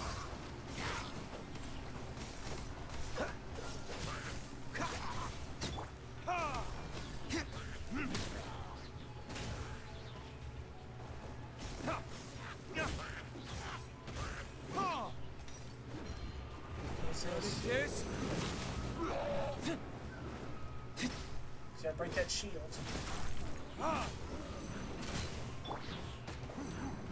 Don't get frostbite. Cool it.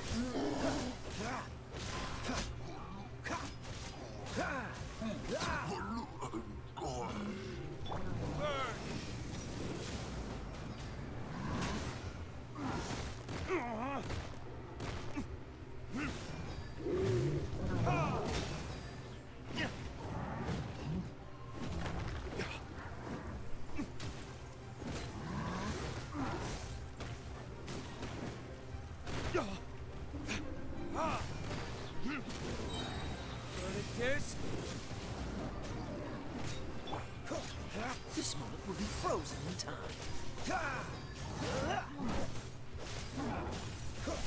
Freeze. They're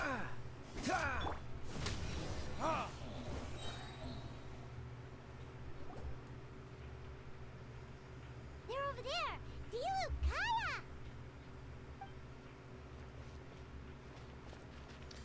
If you had time to make it out of here, I'm guessing the other areas are secure? What? We can't be here because we care? Maybe this was the closest spot to the city gate? Maintaining control over the main roads means maintaining control over the battle as a whole. You made the right choice. So what's the status over here? All under control. Don't worry. My trusty civilian volunteer had this area covered. I think you mean the man who held the title of cavalry captain before you. You don't have to bring that up. Well, keep up the good work.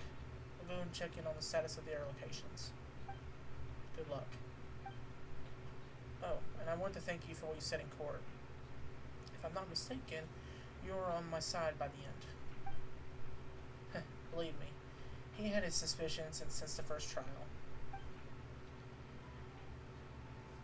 See, I suppose it didn't feel right to believe that someone who had helped me in the past could be a cold-blooded killer.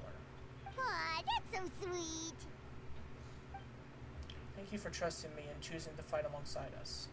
As for you, Kaya, good work, as always. We'll see you soon. Of course, stay safe.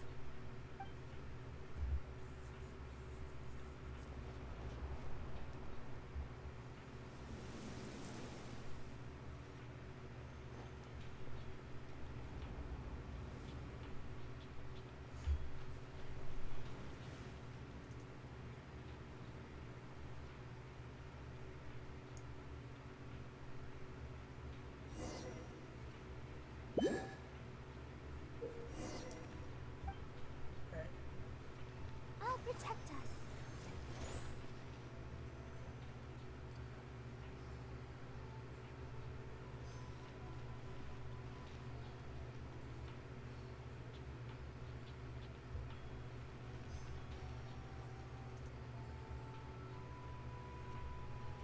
Wait for the ability to recharge again.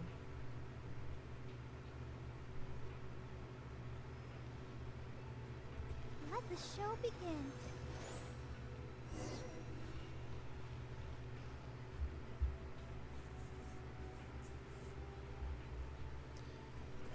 Alright, you should be on the mend.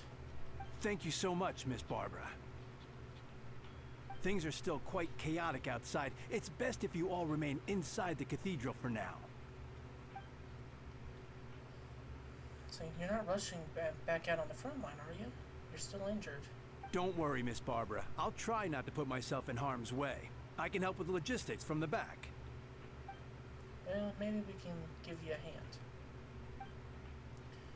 As you said, this situation outside is chaotic. Injured parties should not be left unattended. There are others here who need to get back to the front lines, so I'll escort you myself. Of course. Thank you, Miss Rosaria. Just doing my job. I'll leave the cathedral to you then, Barbara.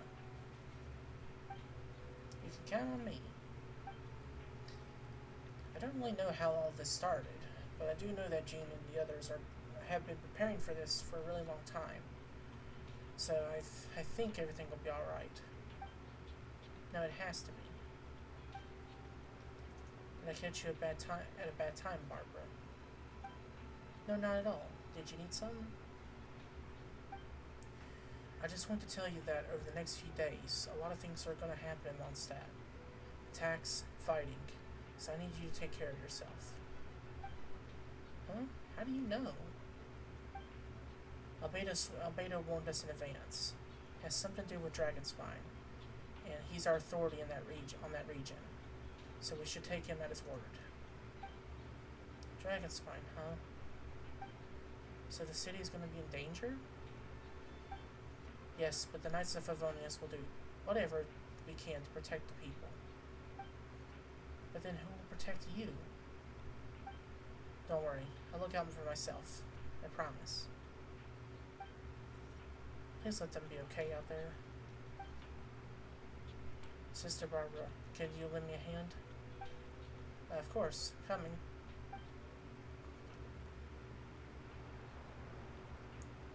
So, okay, so there's Mona down here.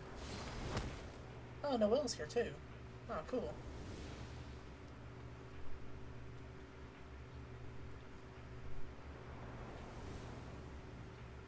There's Amber and Mika. They're here, prepared for battle. On guard, everyone. Incoming monsters at 11 o'clock. So we got a 25 Hilichurls, 2 Blaze Axial Minichurls, and a bunch of different slimes. Prepare elemental countermeasures. Right, roger that. So we gotta take back control. Yeah.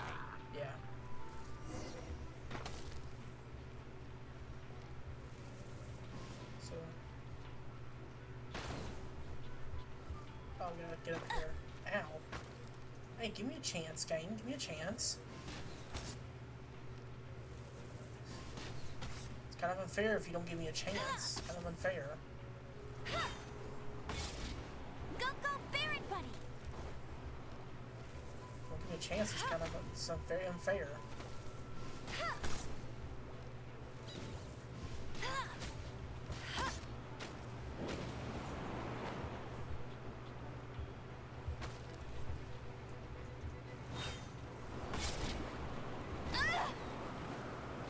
Them take care of that guy. Bet you can't keep up with.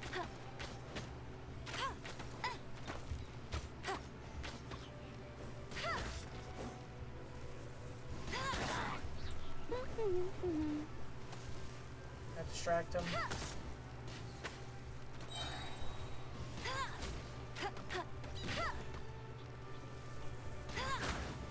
Bet you can't keep up with me.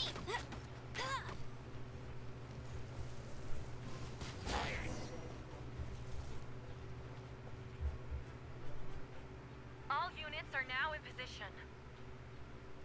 Hertha! Oh, jeez, your voice scared me just now. What? Still caught up in the imposter incident? I thought you knew about the plan. Well, after you up and disappeared one day, all Master Jean told me was that you'd be gone for a while on an important mission, and that it'd be better if people thought you were dead. And then, what do you know? Someone who looks exactly like you appears out of nowhere 2 days later. If Master Jean hadn't told me about your mission, I would have fallen for it hook, line, and sinker. Yeah, that's quite a scary thought. I get chills just thinking about it. A monster replacing someone close to you, and you're none the wiser. So don't worry, once this is over, these monsters won't be a threat to us again. Albedo, are you okay? That trial wasn't too hard on you, was it? I'm sorry I couldn't be there. I was so worried. Same here. I thought it was all real at one point. I was in complete shock. So you didn't know Amber? Then it seems Eula did an excellent job at keeping the situation under wraps. And no need to worry, you two. I'm no worse for wear. That sounds like Eula, alright. She is an impenetrable wall, that one. You're not getting a secret out of her. Ain't that the truth? Yeah, for sure. She's someone you can really count on. Wait, so how did you decide Hertha should disappear again? After all this fighting, I can't seem to get it straight. It was Kaya's suggestion. He said the plan would work best for someone well-known and reputable without being too high profile. Naturally, Miss Hertha was the perfect choice.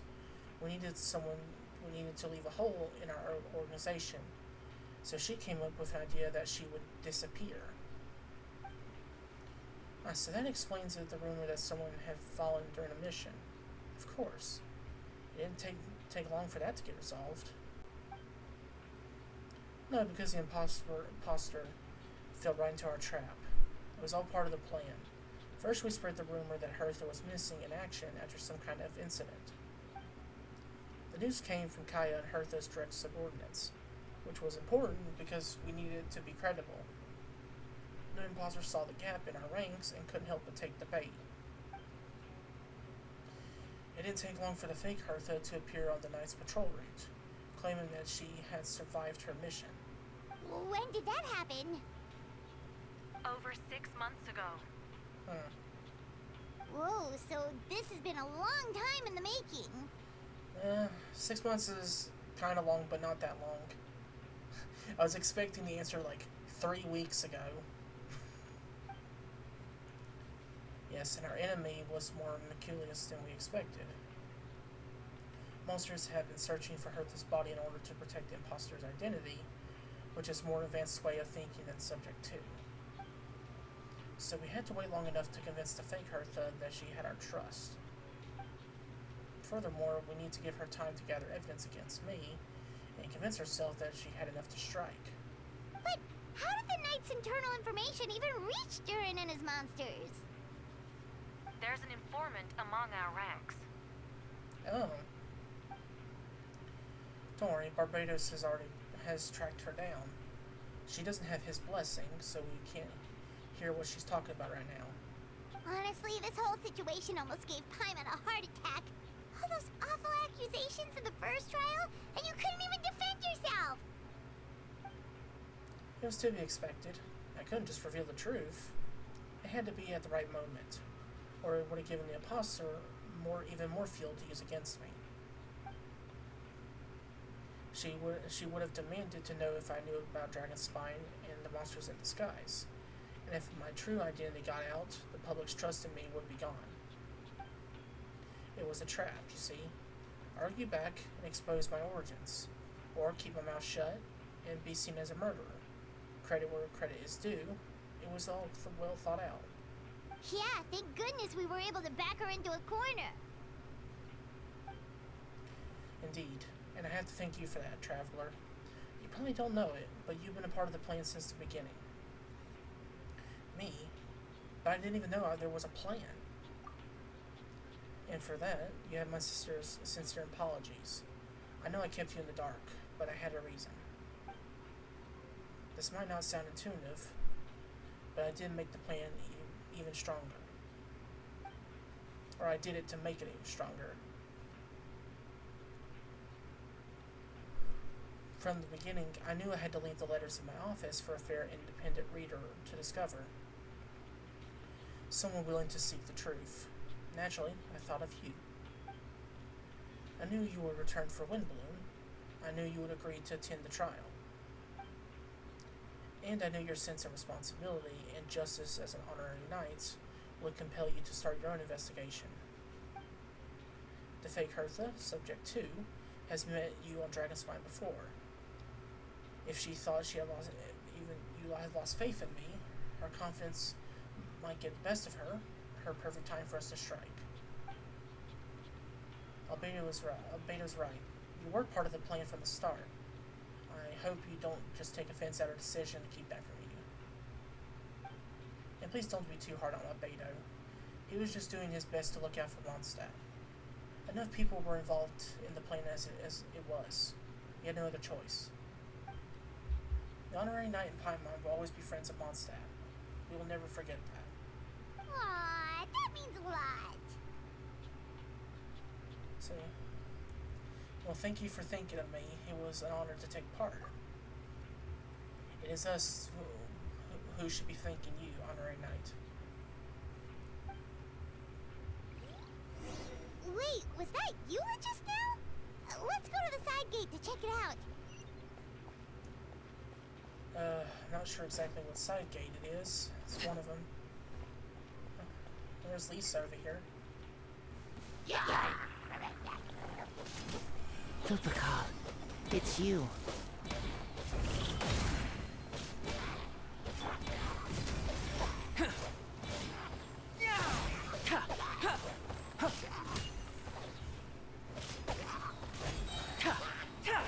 Come into being. Come a little closer.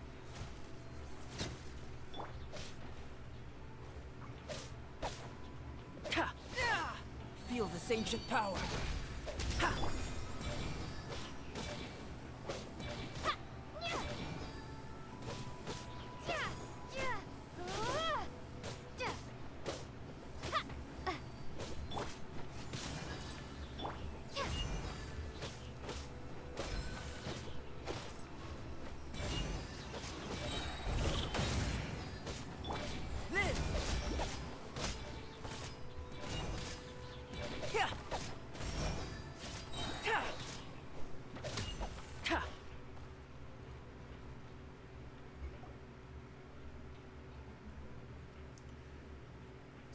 Phew, it's been a while since I unleashed my lightning during the wind bloom. It happened a lot before? Unleashing lightning on people? No. Once in a while, maybe. But it sure feels good to let loose, though. My old professor even wrote that to me about that a few days ago. Of course, I made sure to empathize that I always treat others with kindness. It's only natural for a student to inherit their teacher's ways. After all, and mine was a gentle man from the Spontanemat School. So you see, this time I only used gentle methods of electrocution. So gentle, even Jean wouldn't have no reason to intervene. Huh. Gentle electrocution. So, if you kind of think of Lisa's character, it sounds kind of sus if you think about it, but that's just where my mind's going. You seem to be in good spirits, Miss Lisa. Oh, it's good to move about every once in a while. like Razor's just pondering on it. He's just like, I'm thinking about that, what she means by this.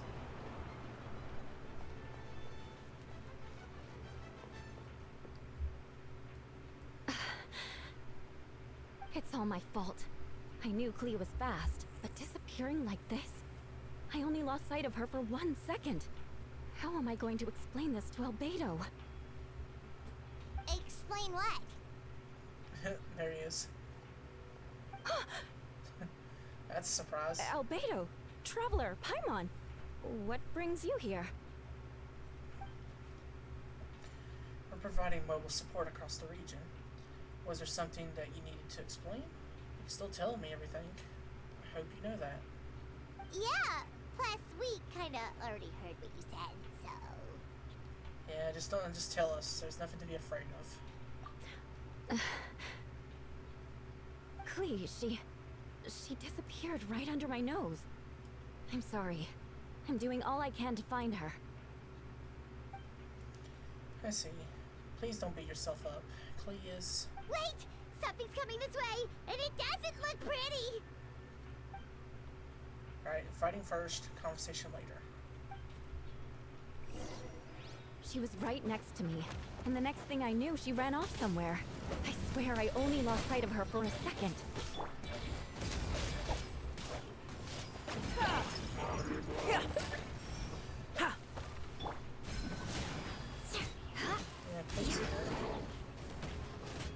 Moments of birth. Those bombs. I see what you mean. She was not to be underestimated.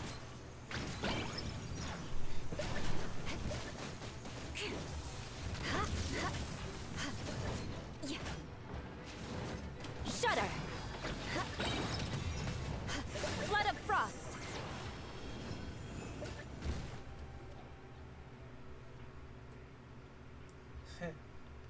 Well, there's Clea. We won. Great work, Clea. I'll be counting on you to protect Eula next time, too. Albedo, you can't be serious. No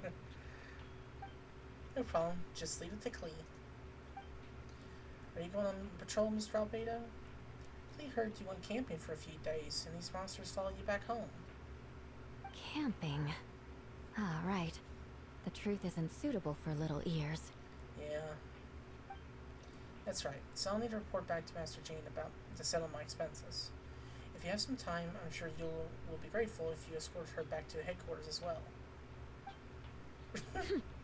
Of course. I place myself in your capable hands, Spark Knight. I wonder if Albedo just likes doing that to Eula, just messing with her. It's kind of funny.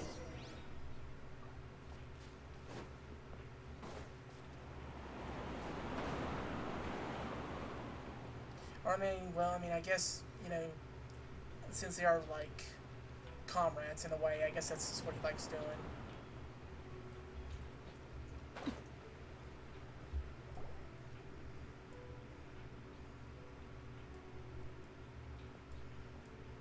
say that should be it for now. Good work, everyone. How do we fare injury-wise? Good. Our preparations paid off. Injuries are a few and far in between. I have the full record here. Wonderful. I'll review it in a bit. We're back! Everyone alright? Amber? Yep, right as rain. We're back. Clay kept Miss Eula safe the whole way.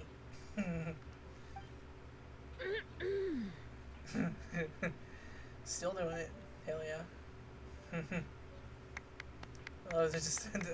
I think that's what this they like doing. They just like teasing her. Because, I mean, Eula is, well, cold as ice. I mean, she is. So, I guess that's what they like doing. Well, that's amazing, Clay. Eula was lucky to have you. Looks like we're still missing a few. Reporting back, Master Jean. Mission complete. Good to have you back safe and sound. And great work, everyone. This operation could not have happened without you all. Your leadership is what made it possible, Master Jean. It has been a busy few days. You should take a well-deserved break. Well, we know Jean won't do that, because she's a hard worker. She wants to be at work at all times. I will, but I believe you deserve one most of all. And that's true. My work isn't finished, I'm afraid. I have a few loose ends to tie up. Loose ends? Ah, yes, of course. We can talk about it back at the headquarters. Traveler and Paimon should be there too. Alright, everyone who has finished their work should head back to their quarters or to the church to get some rest. Wanna come with us, Clee? We could drink some tea and eat some freshly baked moon pies. Yes, yes. Yeah, she's on board with that.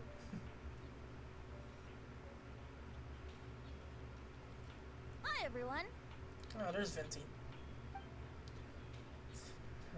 Venti, thank you for everything. I know there were difficult moments along the way. Oh, well, wait. Does that mean you saw me running for my life? Oh, no. Apologies. Just forget I said anything. Just kidding. But you're right. It was tough out there. I almost lost my hat to the wind several times. Any notable information on the wind? Of course. I was out on the city wall for quite some time. I heard all sorts of things. As for something notable, well, I picked up on anxious voices and a child's anger.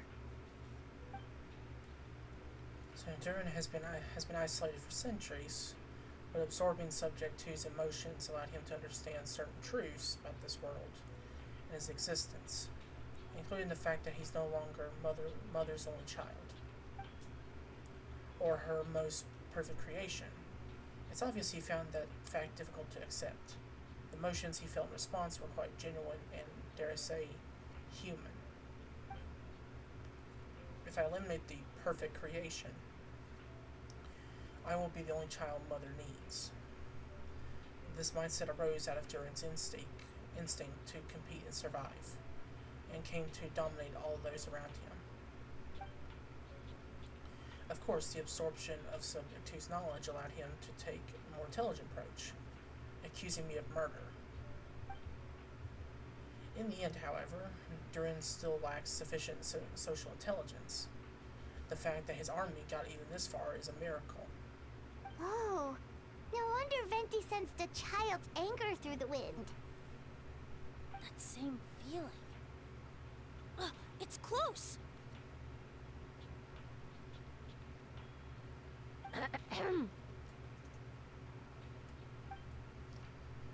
Miss Fonia, you here to make your report? Oh,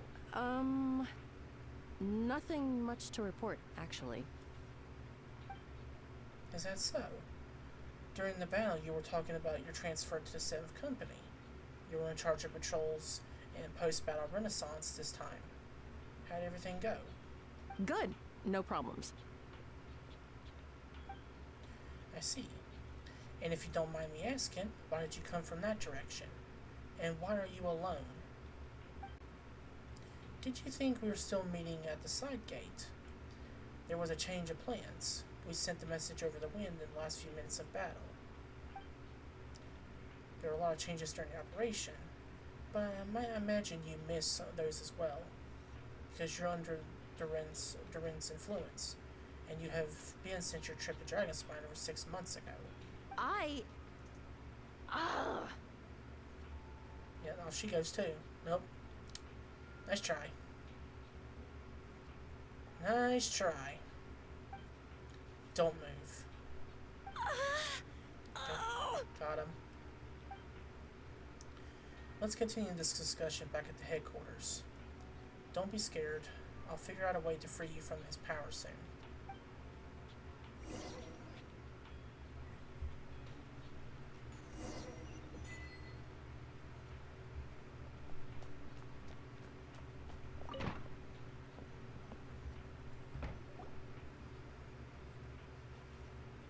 Alright, the others are looking after Phonia.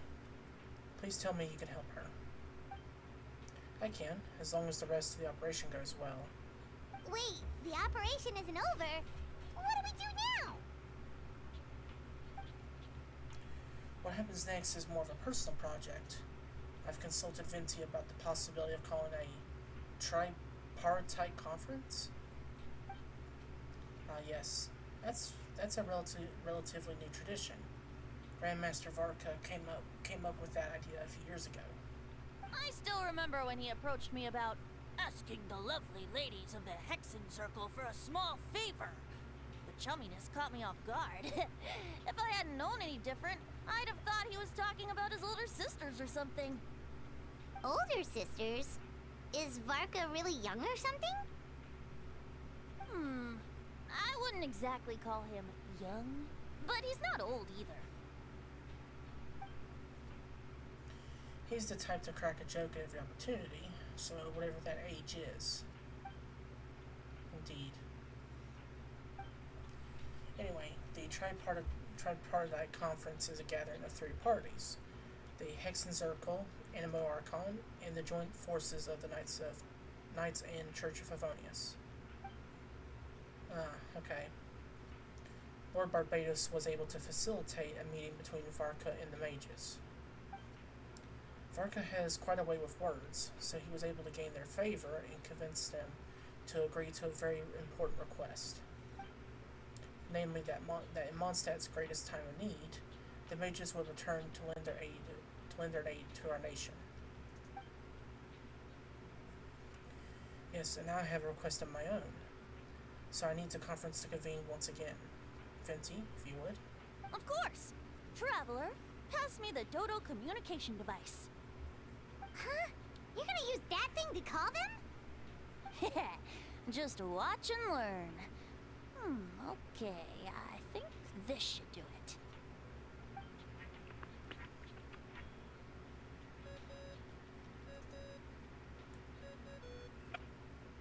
What's that ringing? Is it the wind or something? It does work. Hold on, that's not the right voice. Wait. Barbados? Varka? Grandmaster? Oops, wrong contact. Sorry, Varka, you're probably busy right now. Considering I'm surrounded on both sides with a group on my tail looking to turn me into mincemeat, yeah, I'd say so. Yes. Well, have fun with that. We can talk some other time. All right, pass along my regards. Oh, and I still owe you for those drinks, don't I? Just take it from my stash. I keep it in... Just gotta change it real quick. Hey! He was just about to tell us where to find his secret stash! Don't tell me he hid it beneath the great tree of Windrise. That seems like a bit much.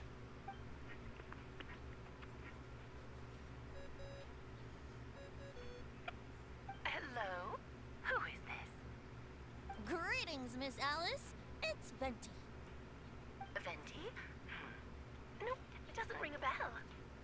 You're really gonna tease me like this? Fine. Barbados. Apologies, just a bit of fun. What can I do for you, dear Barbados? You still remember the tripartite conference, right? I'm calling on behalf of a friend. He's asking for a meeting. Oh? And which brave soul is it this time? It's me, Aunt Alice. Albedo, captain of the Knights of Favonius investigation team, requests a formal meeting with the Hexencircle. And what is your wish, dear Albedo? I want to accomplish something unprecedented. How unprecedented. Something even your mother Rhine-daughter never accomplished? In terms of technique, no. But in terms of location and materials, yes. Okay, that makes no sense. You've piqued my interest. I'll be right there. Be right where? Here, as in this office? Hello again, everyone. she just spawns in. Oh, that's funny. She just spawns in. Nice. Hello, Aunt Alice. I see you turned yourself into a giant Dodoko. Darling, isn't it? It even has its own hat. It is cute. Wow, the attention to detail. Pleasure to see you all again. It's been a while. On behalf of the Hexencircle, I hereby grant Albedo's request. I'm guessing you still need to prepare? Take your time. Just come find me at the long table when you're ready. Aw, that's nice of you. Huh, I suppose it's just my nature, darling. Thank you, Aunt Alice. Before we set out, there's someone you need to meet. Head to my office. He's waiting for you there. Okay, so who are we gonna see this time?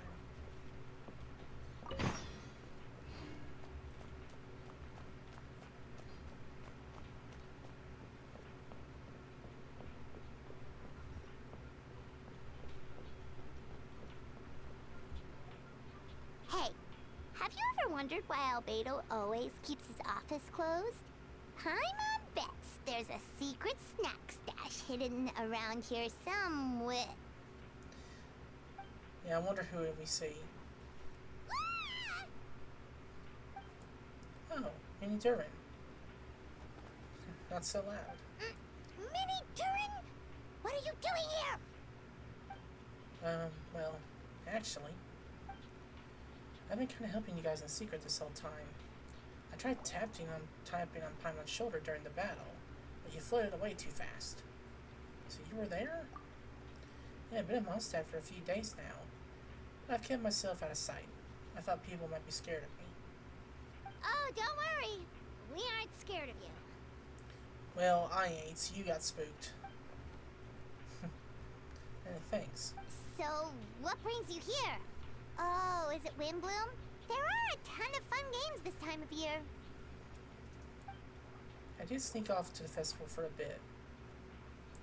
Even though I couldn't play the games because of all the people, I still had a lot of fun. But that's not why I'm here. Albedo and I made a promise to accomplish something great together. What do you mean? I'm going to replace the Durin on Dragonspine. I'm going to be the one who's revived and brought into this world. Wait, didn't that already happen? You left the storybook world, and now you're here. Sorry. I should be more specific. Albedo said he can use alchemy to turn me into a human. What? What in the world? So human transmutation.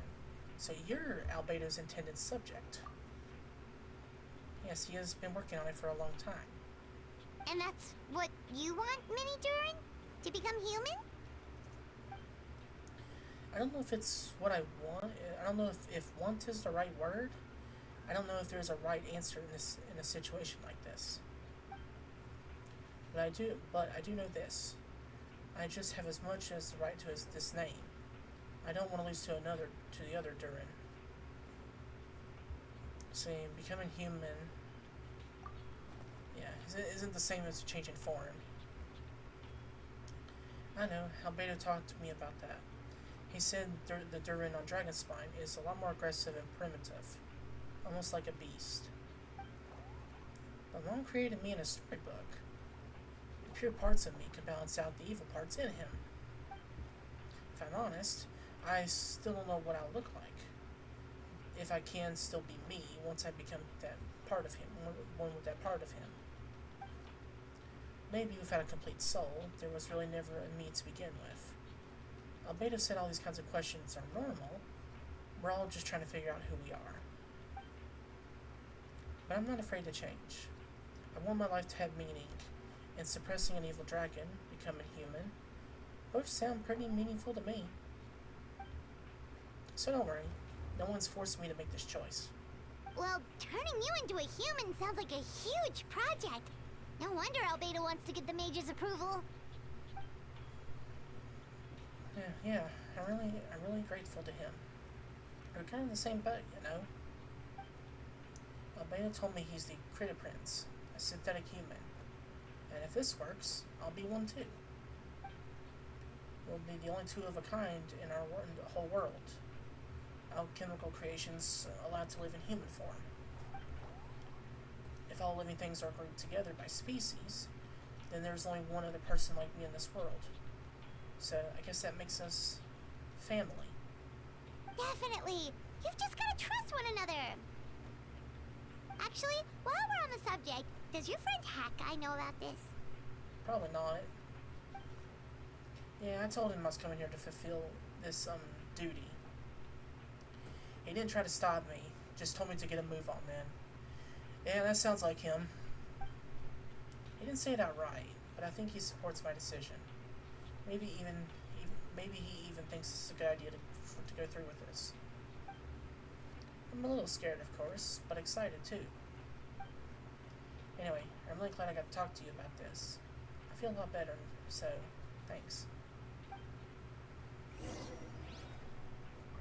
Okay, so go to the location indicated by Alice.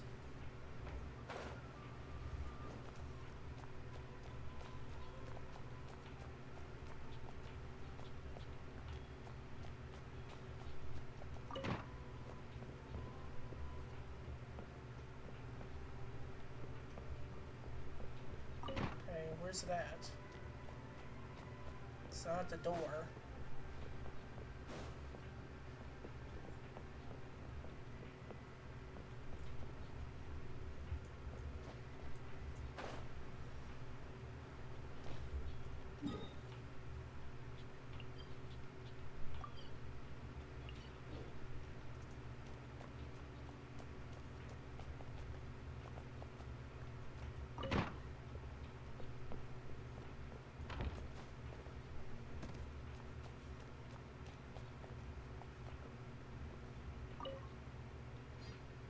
Is it here?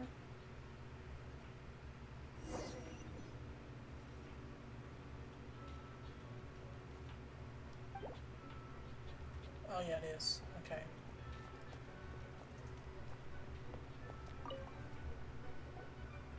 Welcome, one and all.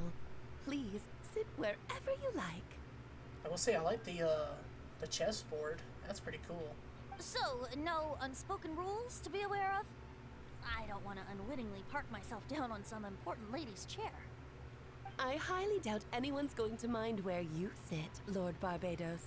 But thank you for being so considerate. Jean didn't fancy tagging along? A lot happened in the city. If she left, there would really be no one to lead the Knights of Favonius. All right, never mind. I was just hoping to treat her to some tea. So, tell me, Albedo, what is this outrageous and audacious plan of yours that I've been hearing murmurings about? I'll get right to the point. I intend to kill the evil Durin in Dragonspine. Oh? And I also like to request some alchemical reagents from the Hexen Circle. Which ones? I'm all ears. First would be the flesh of that immortal monster from Marajar Arvi. Interesting. What else? The other is a portion of the embryo left from my mother, Rhino daughter. Ah, the raw material from which she created her monsters in the past. There's not much of it left.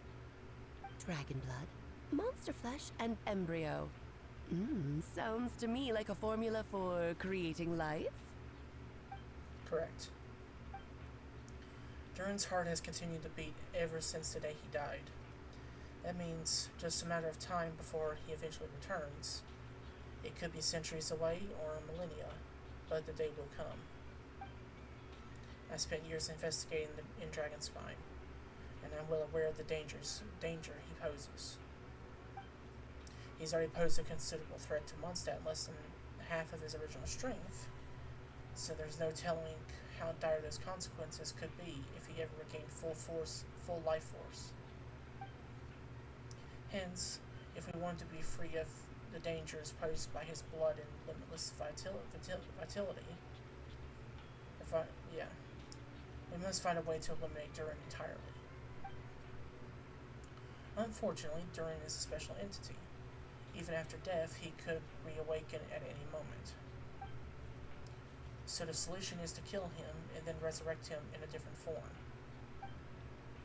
Upon resurrection, he will no longer be the creature he once was.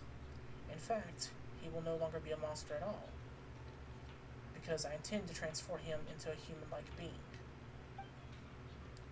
During the summer, Klee and I visited a fairy tale world called Simulanka. It was created by mages from the Hexen Circle, so I'm sure you know of it. Of course. It was even the home of one of M's children, the other Oh, I see. It was during that journey I learned with certainty that Durin would return to life one day.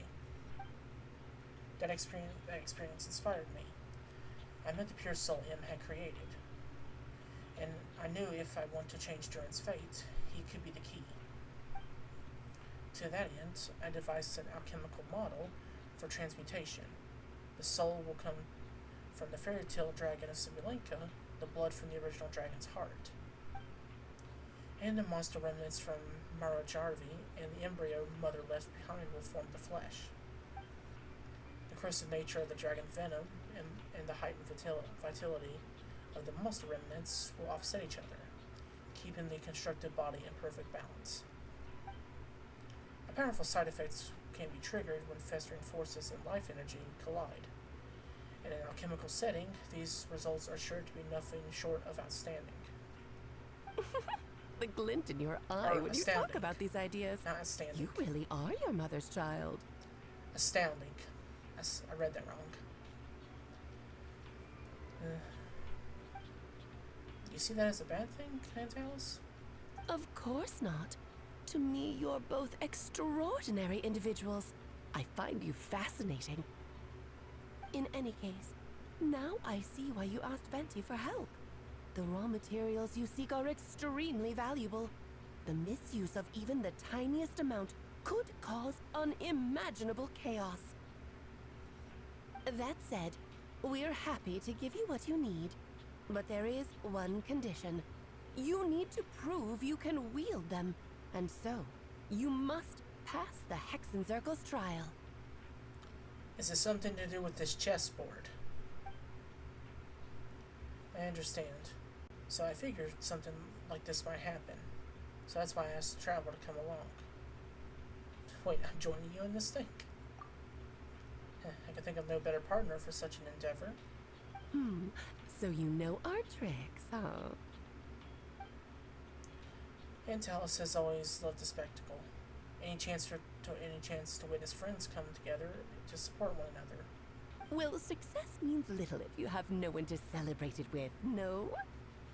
Although, I'm afraid dear Paimon will have to sit this one out. What? Why? The Hexen Circle trials are no walk in the park, my dear. Besides, I already decided on the structure. There's only room for 2 participants, I'm afraid. No more, no less. You understand, don't you, Paimon? Oh, don't be too angry with your dear aunt. Okay. You can turn off the charm. I'm almost stay behind. Thank you for being so understanding. Then, whenever you two are ready, that's what I'm saying. interact with the chessboard on the table. It will guide you through the trial. Yeah, something related to the chessboard. Let's see. Then let me make a formal request.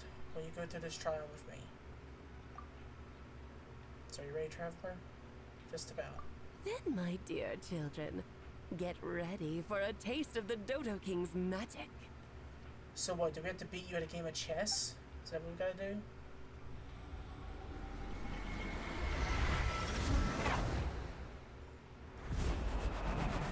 Yeah, seems like it. Okay. Oh, that's funny.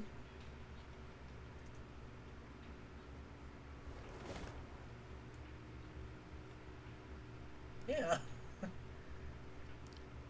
It's certainly in keeping with Hex and Circle's model theories.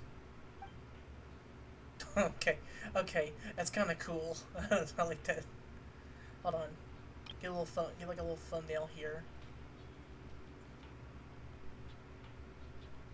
Just wait a few seconds because I want to get a thumbnail for this.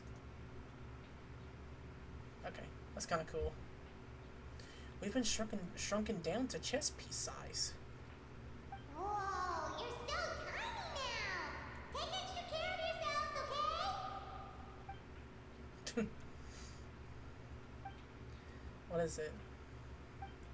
Nothing, it's just Paimon's voice is even louder than usual now that I'm this size. She's always so energetic and lively. Nothing can dampen her spirits. Don't worry, you'll be back with her again in no time. You sound pretty confident, Albedo. Now tell us. I didn't realize you would be personally conducting the trial. Well, since your mother has to recuse herself, who better than I to put your abilities to the test? I have prepared quite a riveting new performance just for you two. See? Defeat them in battle. Prove to me that you have what it takes to achieve your goal. Swashbuckle your way to victory like gallant fairy tale heroes.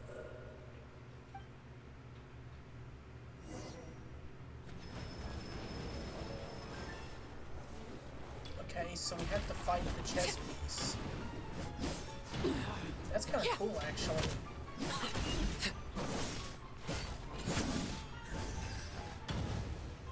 Witness my great undertaking!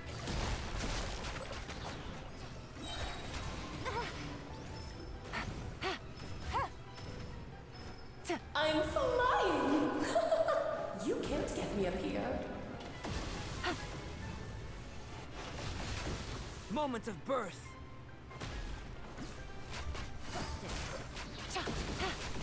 Here comes the catch.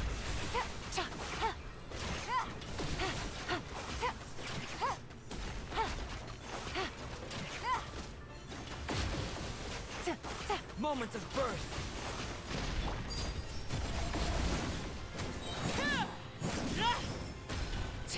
Everlasting as the moon.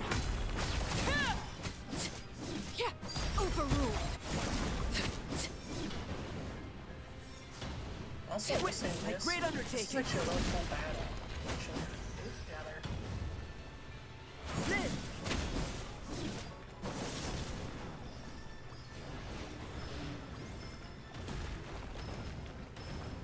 One spur's turn is far too slow. Feel this ancient power.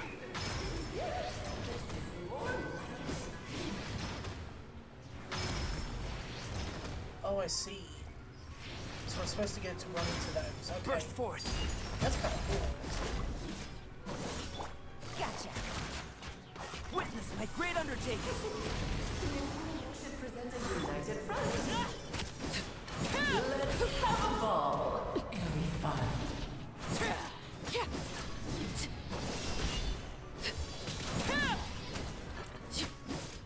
Overruled. Witness my great undertaking. This is where you fall. Okay, 20 pieces almost down. Transfixed. There we go. Live.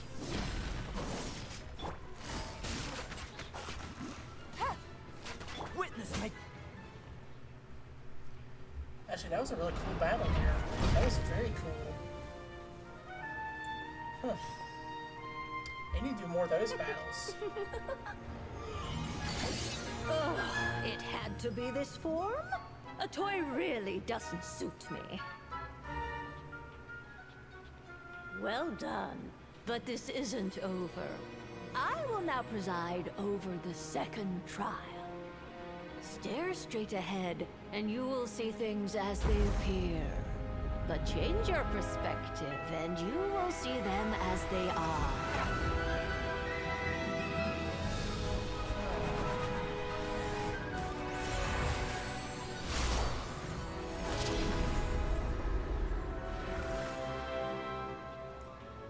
Huh.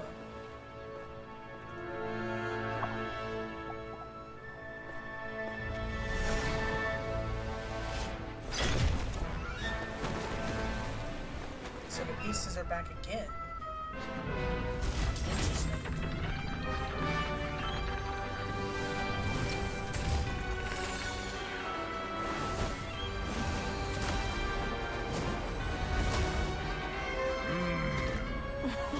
Okay, that's actually really Trial cool. awaits.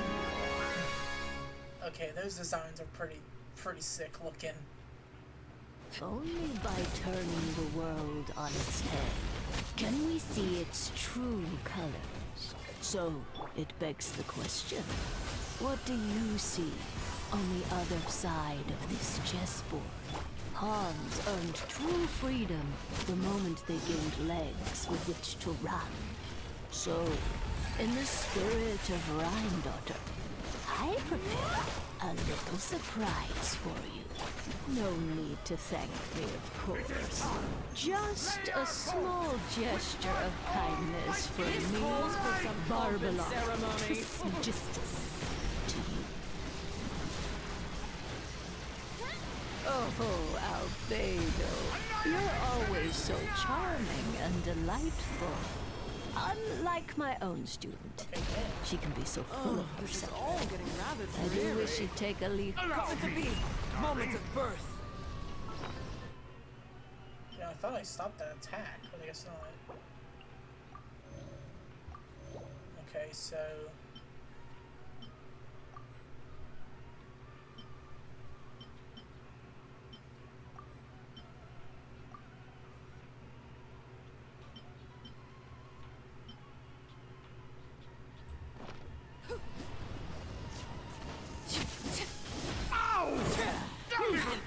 Overruled. Feel this ancient power.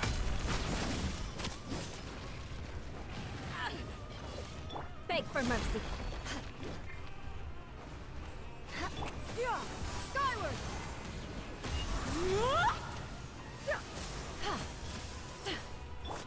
Witness my great undertaking. One blast is quite enough. Laid bare.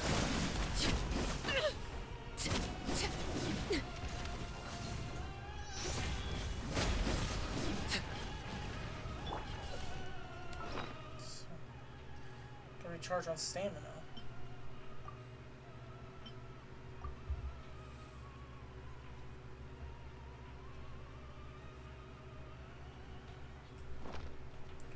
Feel this ancient power. And now, a towering return to form! Beg for mercy. Gotcha. Burst forth. Yeah, it's not easy to do this when he's got little mountains. Witness my great undertaking. Final chorus sings for you! Children sing. Okay, we take Alakino out, that's fine.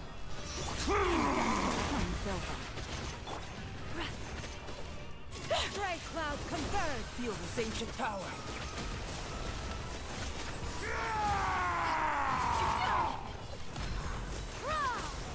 Take out the queen first. Okay, she's fine. The stage is yours, my queen. Beg for mercy. I shall take the spotlight once more. Okay, Feel this ancient power. he's using his own HP to help her. Okay, Shut up. so once they get low on health, they won't be Oh, this is all getting rather dreary. Allow me, my darling.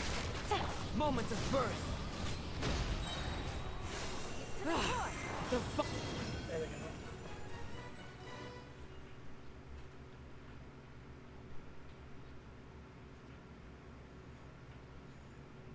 Yes, very well done. We did it. Oh, they've grown up so fast. I'm so proud. Really? Well then, I'll leave you to debrief the others about today's events. Huh? You're leaving already? You did marvelously today. I'm thrilled for both of you. And should you feel the need to gloat profusely to that student of mine so she knows to up her game, be my guest.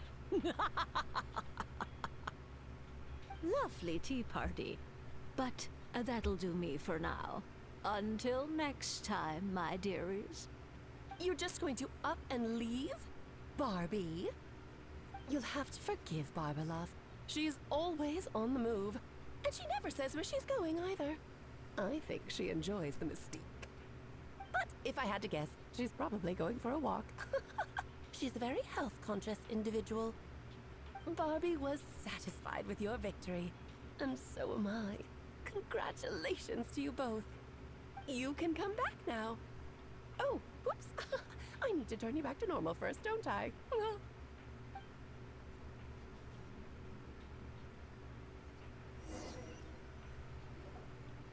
You're finally back! Great job! You made it all look so easy! Nice to have you back safe and sound. Now time to relax and switch off. You've earned it. Thank you. Felt pretty good to beat the trial. Once you've rested up, let me know when you're free. We'll head to Dragonspine. To deal with the Dragon of Dragonspine, right? Indeed. The sooner we deal with Durin, the better. Alright, let me revive Arlecchino, because, yeah, she did go down in that fight. It's alright, though. Let's heal everybody up.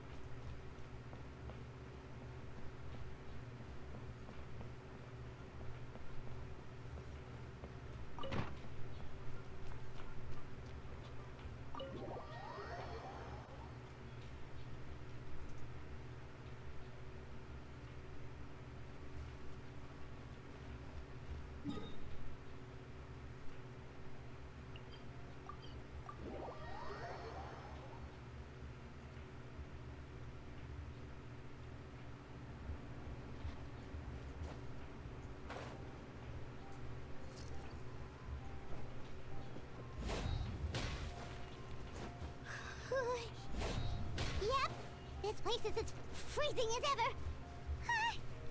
Paimon's hands are turning to ice. More speed. You sure? Is it warm in there?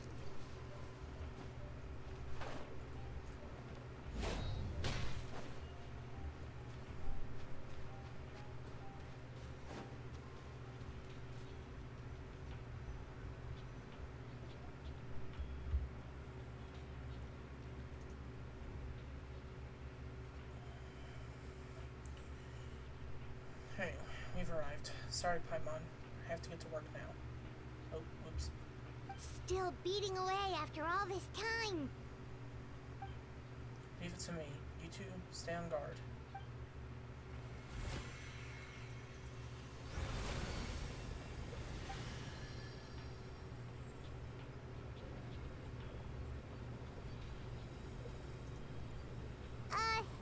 May Paimon ask a question? You may. Who is Durin to you? Do you think of him as one of your kind? And is he a dragon, person, animal, or monster? From an alchemical perspective, we are both artificial creations. but biologically speaking, we have no relation whatsoever. So to say that we are kin would be categorically incorrect. Sounds like you prefer humans to dragons then. It's not much of a matter of preference. Rather, as things stand, I would say I belong to a class of human, albeit the unique category thereof. But then again, most forms of life in this world possess some unique traits. I am perhaps the most unique among humans, in that I'm the only one of my kind.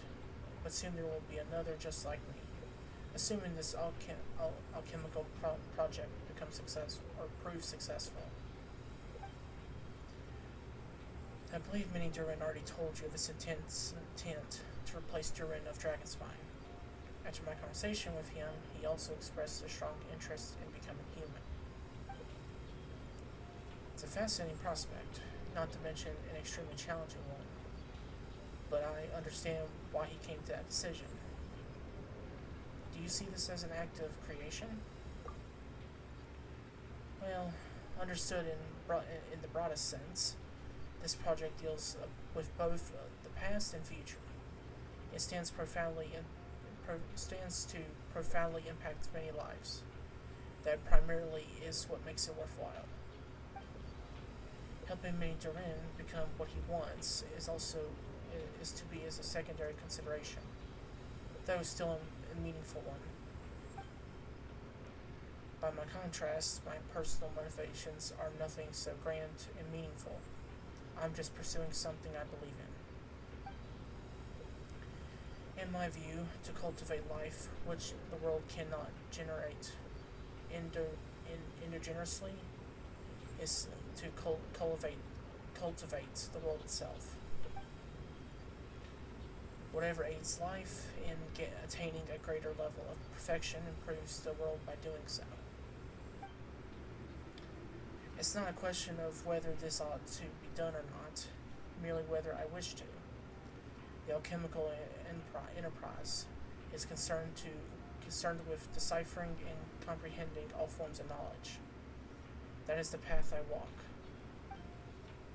Of course, that's not to say that this is a science experiment for me, or just a science experiment.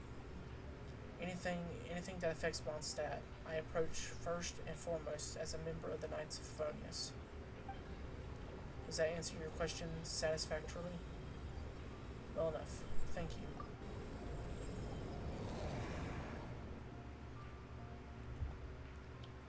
Finished. Looks like a golden energy has encased the dragon's heart. The whole heart would be too big. I don't need that much. Instead, I've just removed the core. The rest will soon lose its vitality completely. This time, Durin's body should finally die for good. Wait, but in that case, what's gonna happen to the fake Hertha? And what about the people who fell under Durin's influence? The Knights will keep an eye on them, but as far as I'm concerned, eliminating Durin's influence on the citizenry and creating a new Durin through alchemy are in the same thing.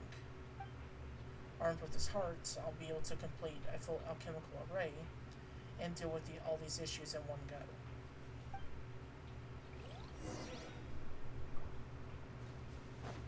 Let me get this strange tooth right there while we're here.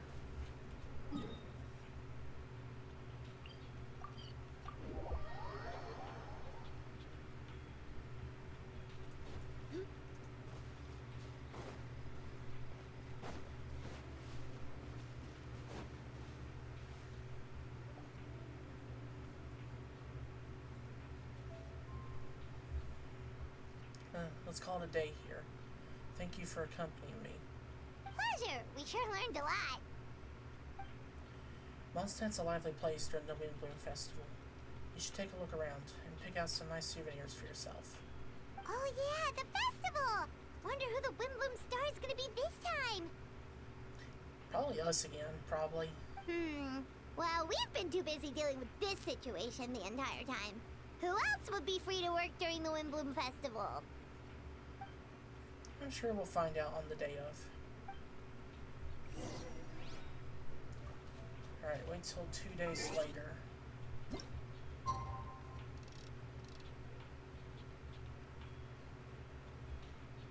Yeah, we're just finishing up this quest. And this is, one of the, interlude quests. I haven't done it, so, yeah, I don't know what I'm expecting. So far we are almost 3 hours in, and it's been a pretty good quest so far. The Windbloom Festival is about to begin! Let's go check it out!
So, as you all know, during this year's Windbloom Festival, the people of Mondstadt have banded together to defeat several waves of monsters that tried to invade our city.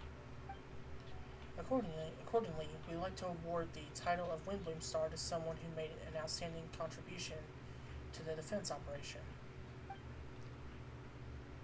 Let's see. That is someone who may not look like a strong warrior, but whose keen sights played a vital role in gaining control over the conflict. His words and songs have always had a way of lifting people's spirits. They were a great sort of support to us all. Yeah, it's Fenty. Yay. Let's give us a round of applause for this year's Windbloom Star, Fenty the Bard. Wow!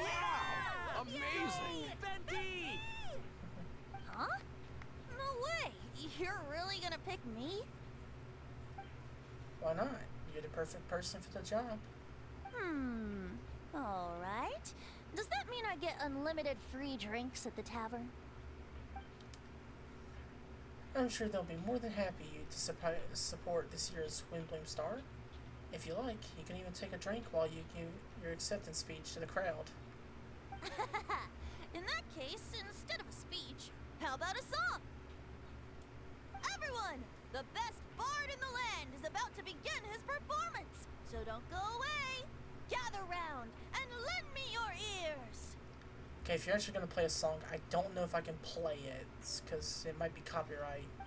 So, yeah. So I will have to mute this. I don't think it will be copyright, but I'm just going to play it safe. I'm just going to play it safe.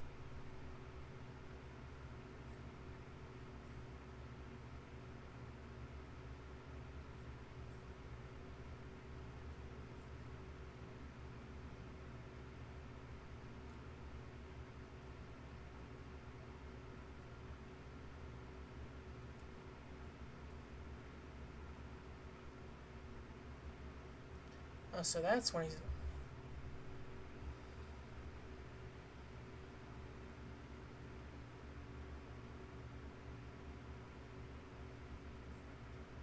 So that's when he's gonna, turn them into it.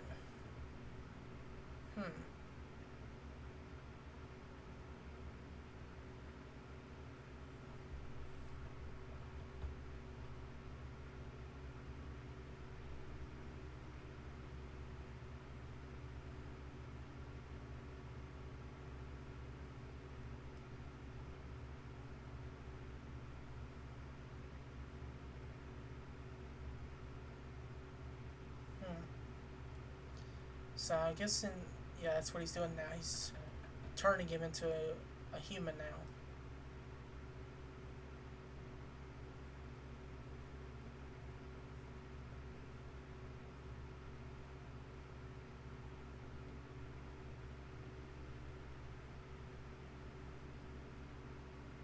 See if it works.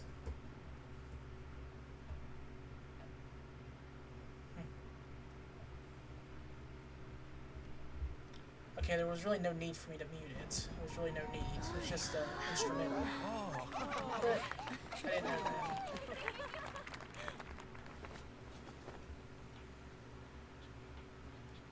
Oh, it wasn't voice there. Okay, that's why. So did it work? Yeah, it worked. I have no idea who that is, but it worked. So we're gonna see who that is. Albedo, how did everything go? Very smoothly, I say. We achieved our goal. Really? So Mini Durin looks like a human now? Correct. However, his newly formed body is still stabilizing. We should give him some time. Incredible work, Albedo. I graciously accept the compliment.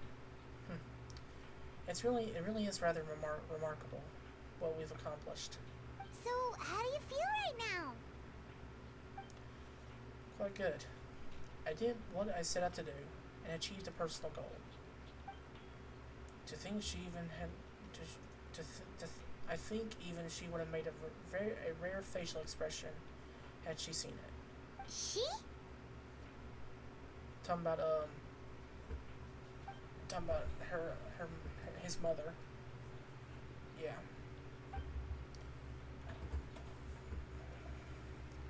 A long time ago, she sent me to Mondstadt with an instruction to complete a task of monumental importance, to find the truth of the world. I had a theory about what she meant, and in time I was able to corroborate it. Sure enough, finding the truth of the world basically stood for getting a life. Fair enough. See, that might be easy for most people, but for someone like me, it meant doing a lot of learning about a lot of things. Yeah, I'm still trying to find my purpose in life, still. It's fun, though. I had to find about myself and the world around me, get to know me, and get to know other people.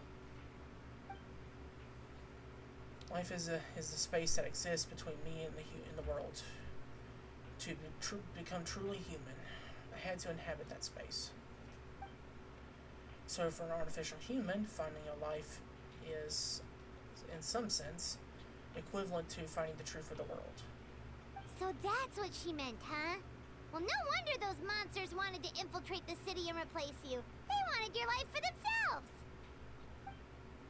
Being alive is just existing, but having a life that is what makes you truly human. I think that's the message she wanted to get across to me. Still, I found this whole series of events has given me new inspiration. Becoming human is only the beginning.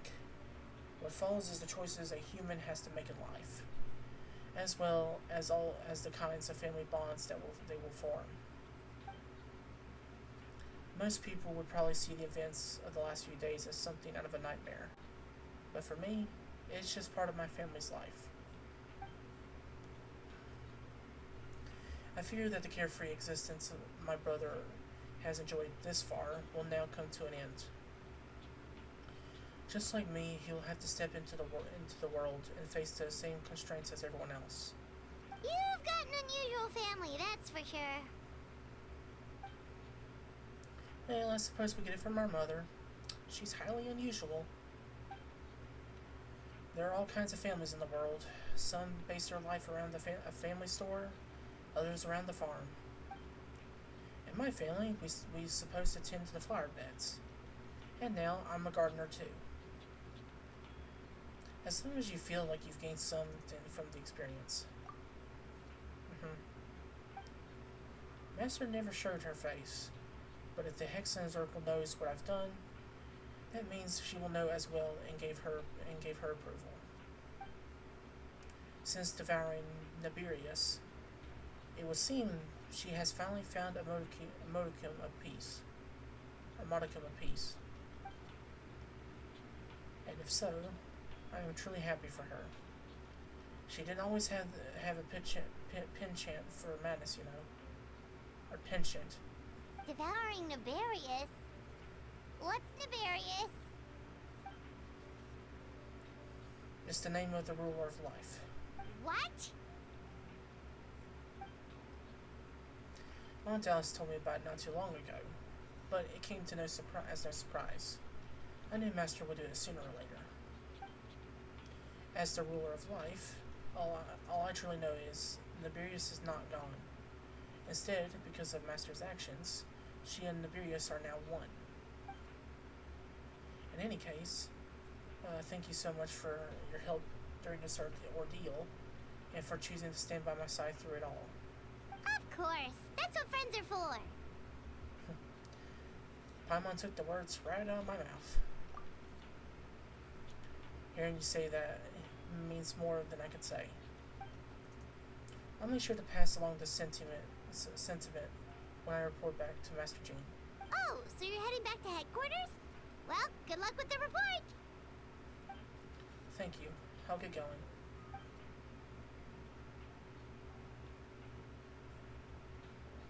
Wow, this Windbloom Festival turned out to be a special one. It feels like we really made a difference. Oh, I almost forgot. If the Windbloom star has already been chosen, what is this year's Windbloom gonna be? Wanna take a guess? Venti! You're back! Well, I couldn't keep my two dear friends in the dark about this year's Windbloom, now could I? What do you think of the Cecilia? The true feelings of the prodigal son. A sentiment as sweet and warm as a gentle spring breeze. Perfect for the season. Traveler, give me your hand. The mages are very pleased that you and Albedo managed to pass their trial. Albedo received the materials he sought, so you deserve something in return as well. The Hexenzirkel wants you to have this. It contains something entirely one of a kind, a secret of sorts. When the time is right, it will reveal itself to you. So no need to open it right away. Wow, a gift and a mystery all in one! The mages sure love their secrets, huh? Might come in handy later on. According to the sender, you are probably the only person who could make use of something like this. So I suppose it belongs with you. Alright, thanks. Ah, well, all I did was deliver it. Although, I did go to great lengths during this whole ordeal. I suppose a reward for my efforts wouldn't be out of the question. You've helped a lot, Venti. How about we treat you to a drink? There it is. Really? Oh, I'll hold you to that, you know. No going back on your word. Of course, Dad! Let's go to the tavern right now! Music to my ears. Oh, I'm so happy I could fly. Oh, it's like this festival was made for me or something. When no love remains for the songs to tell, the world becomes naught but an empty shell. Cruel is said fate, cruel it may be, were it not for a hero who could set us all free. Through shadows so cold, he saw wisdom untold, chasing a fragrance the wind only knows. This wistfulness waned and faded into night as he stepped from the darkness and into the light. That's the best way to end that. Alright, well, I will say this though. Playing that quest right there actually has got me interested into the game again. Because that was actually really good. So we might see more of this in the future. Streaming it and future content. I just, stopped playing it for a while because it just got boring. Well, I guess that right there will, you know, give me confidence that, you know, future things are coming soon.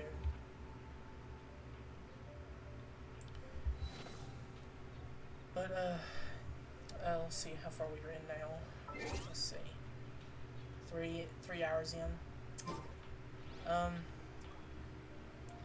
Yeah, I think that'll do it for this stream. I think it will do it. That whole quest took us about 3 hours to do it. But, I'll say I hope y'all enjoyed this. And, I'll see y'all in the next stream that we do. Y'all take it easy and good night.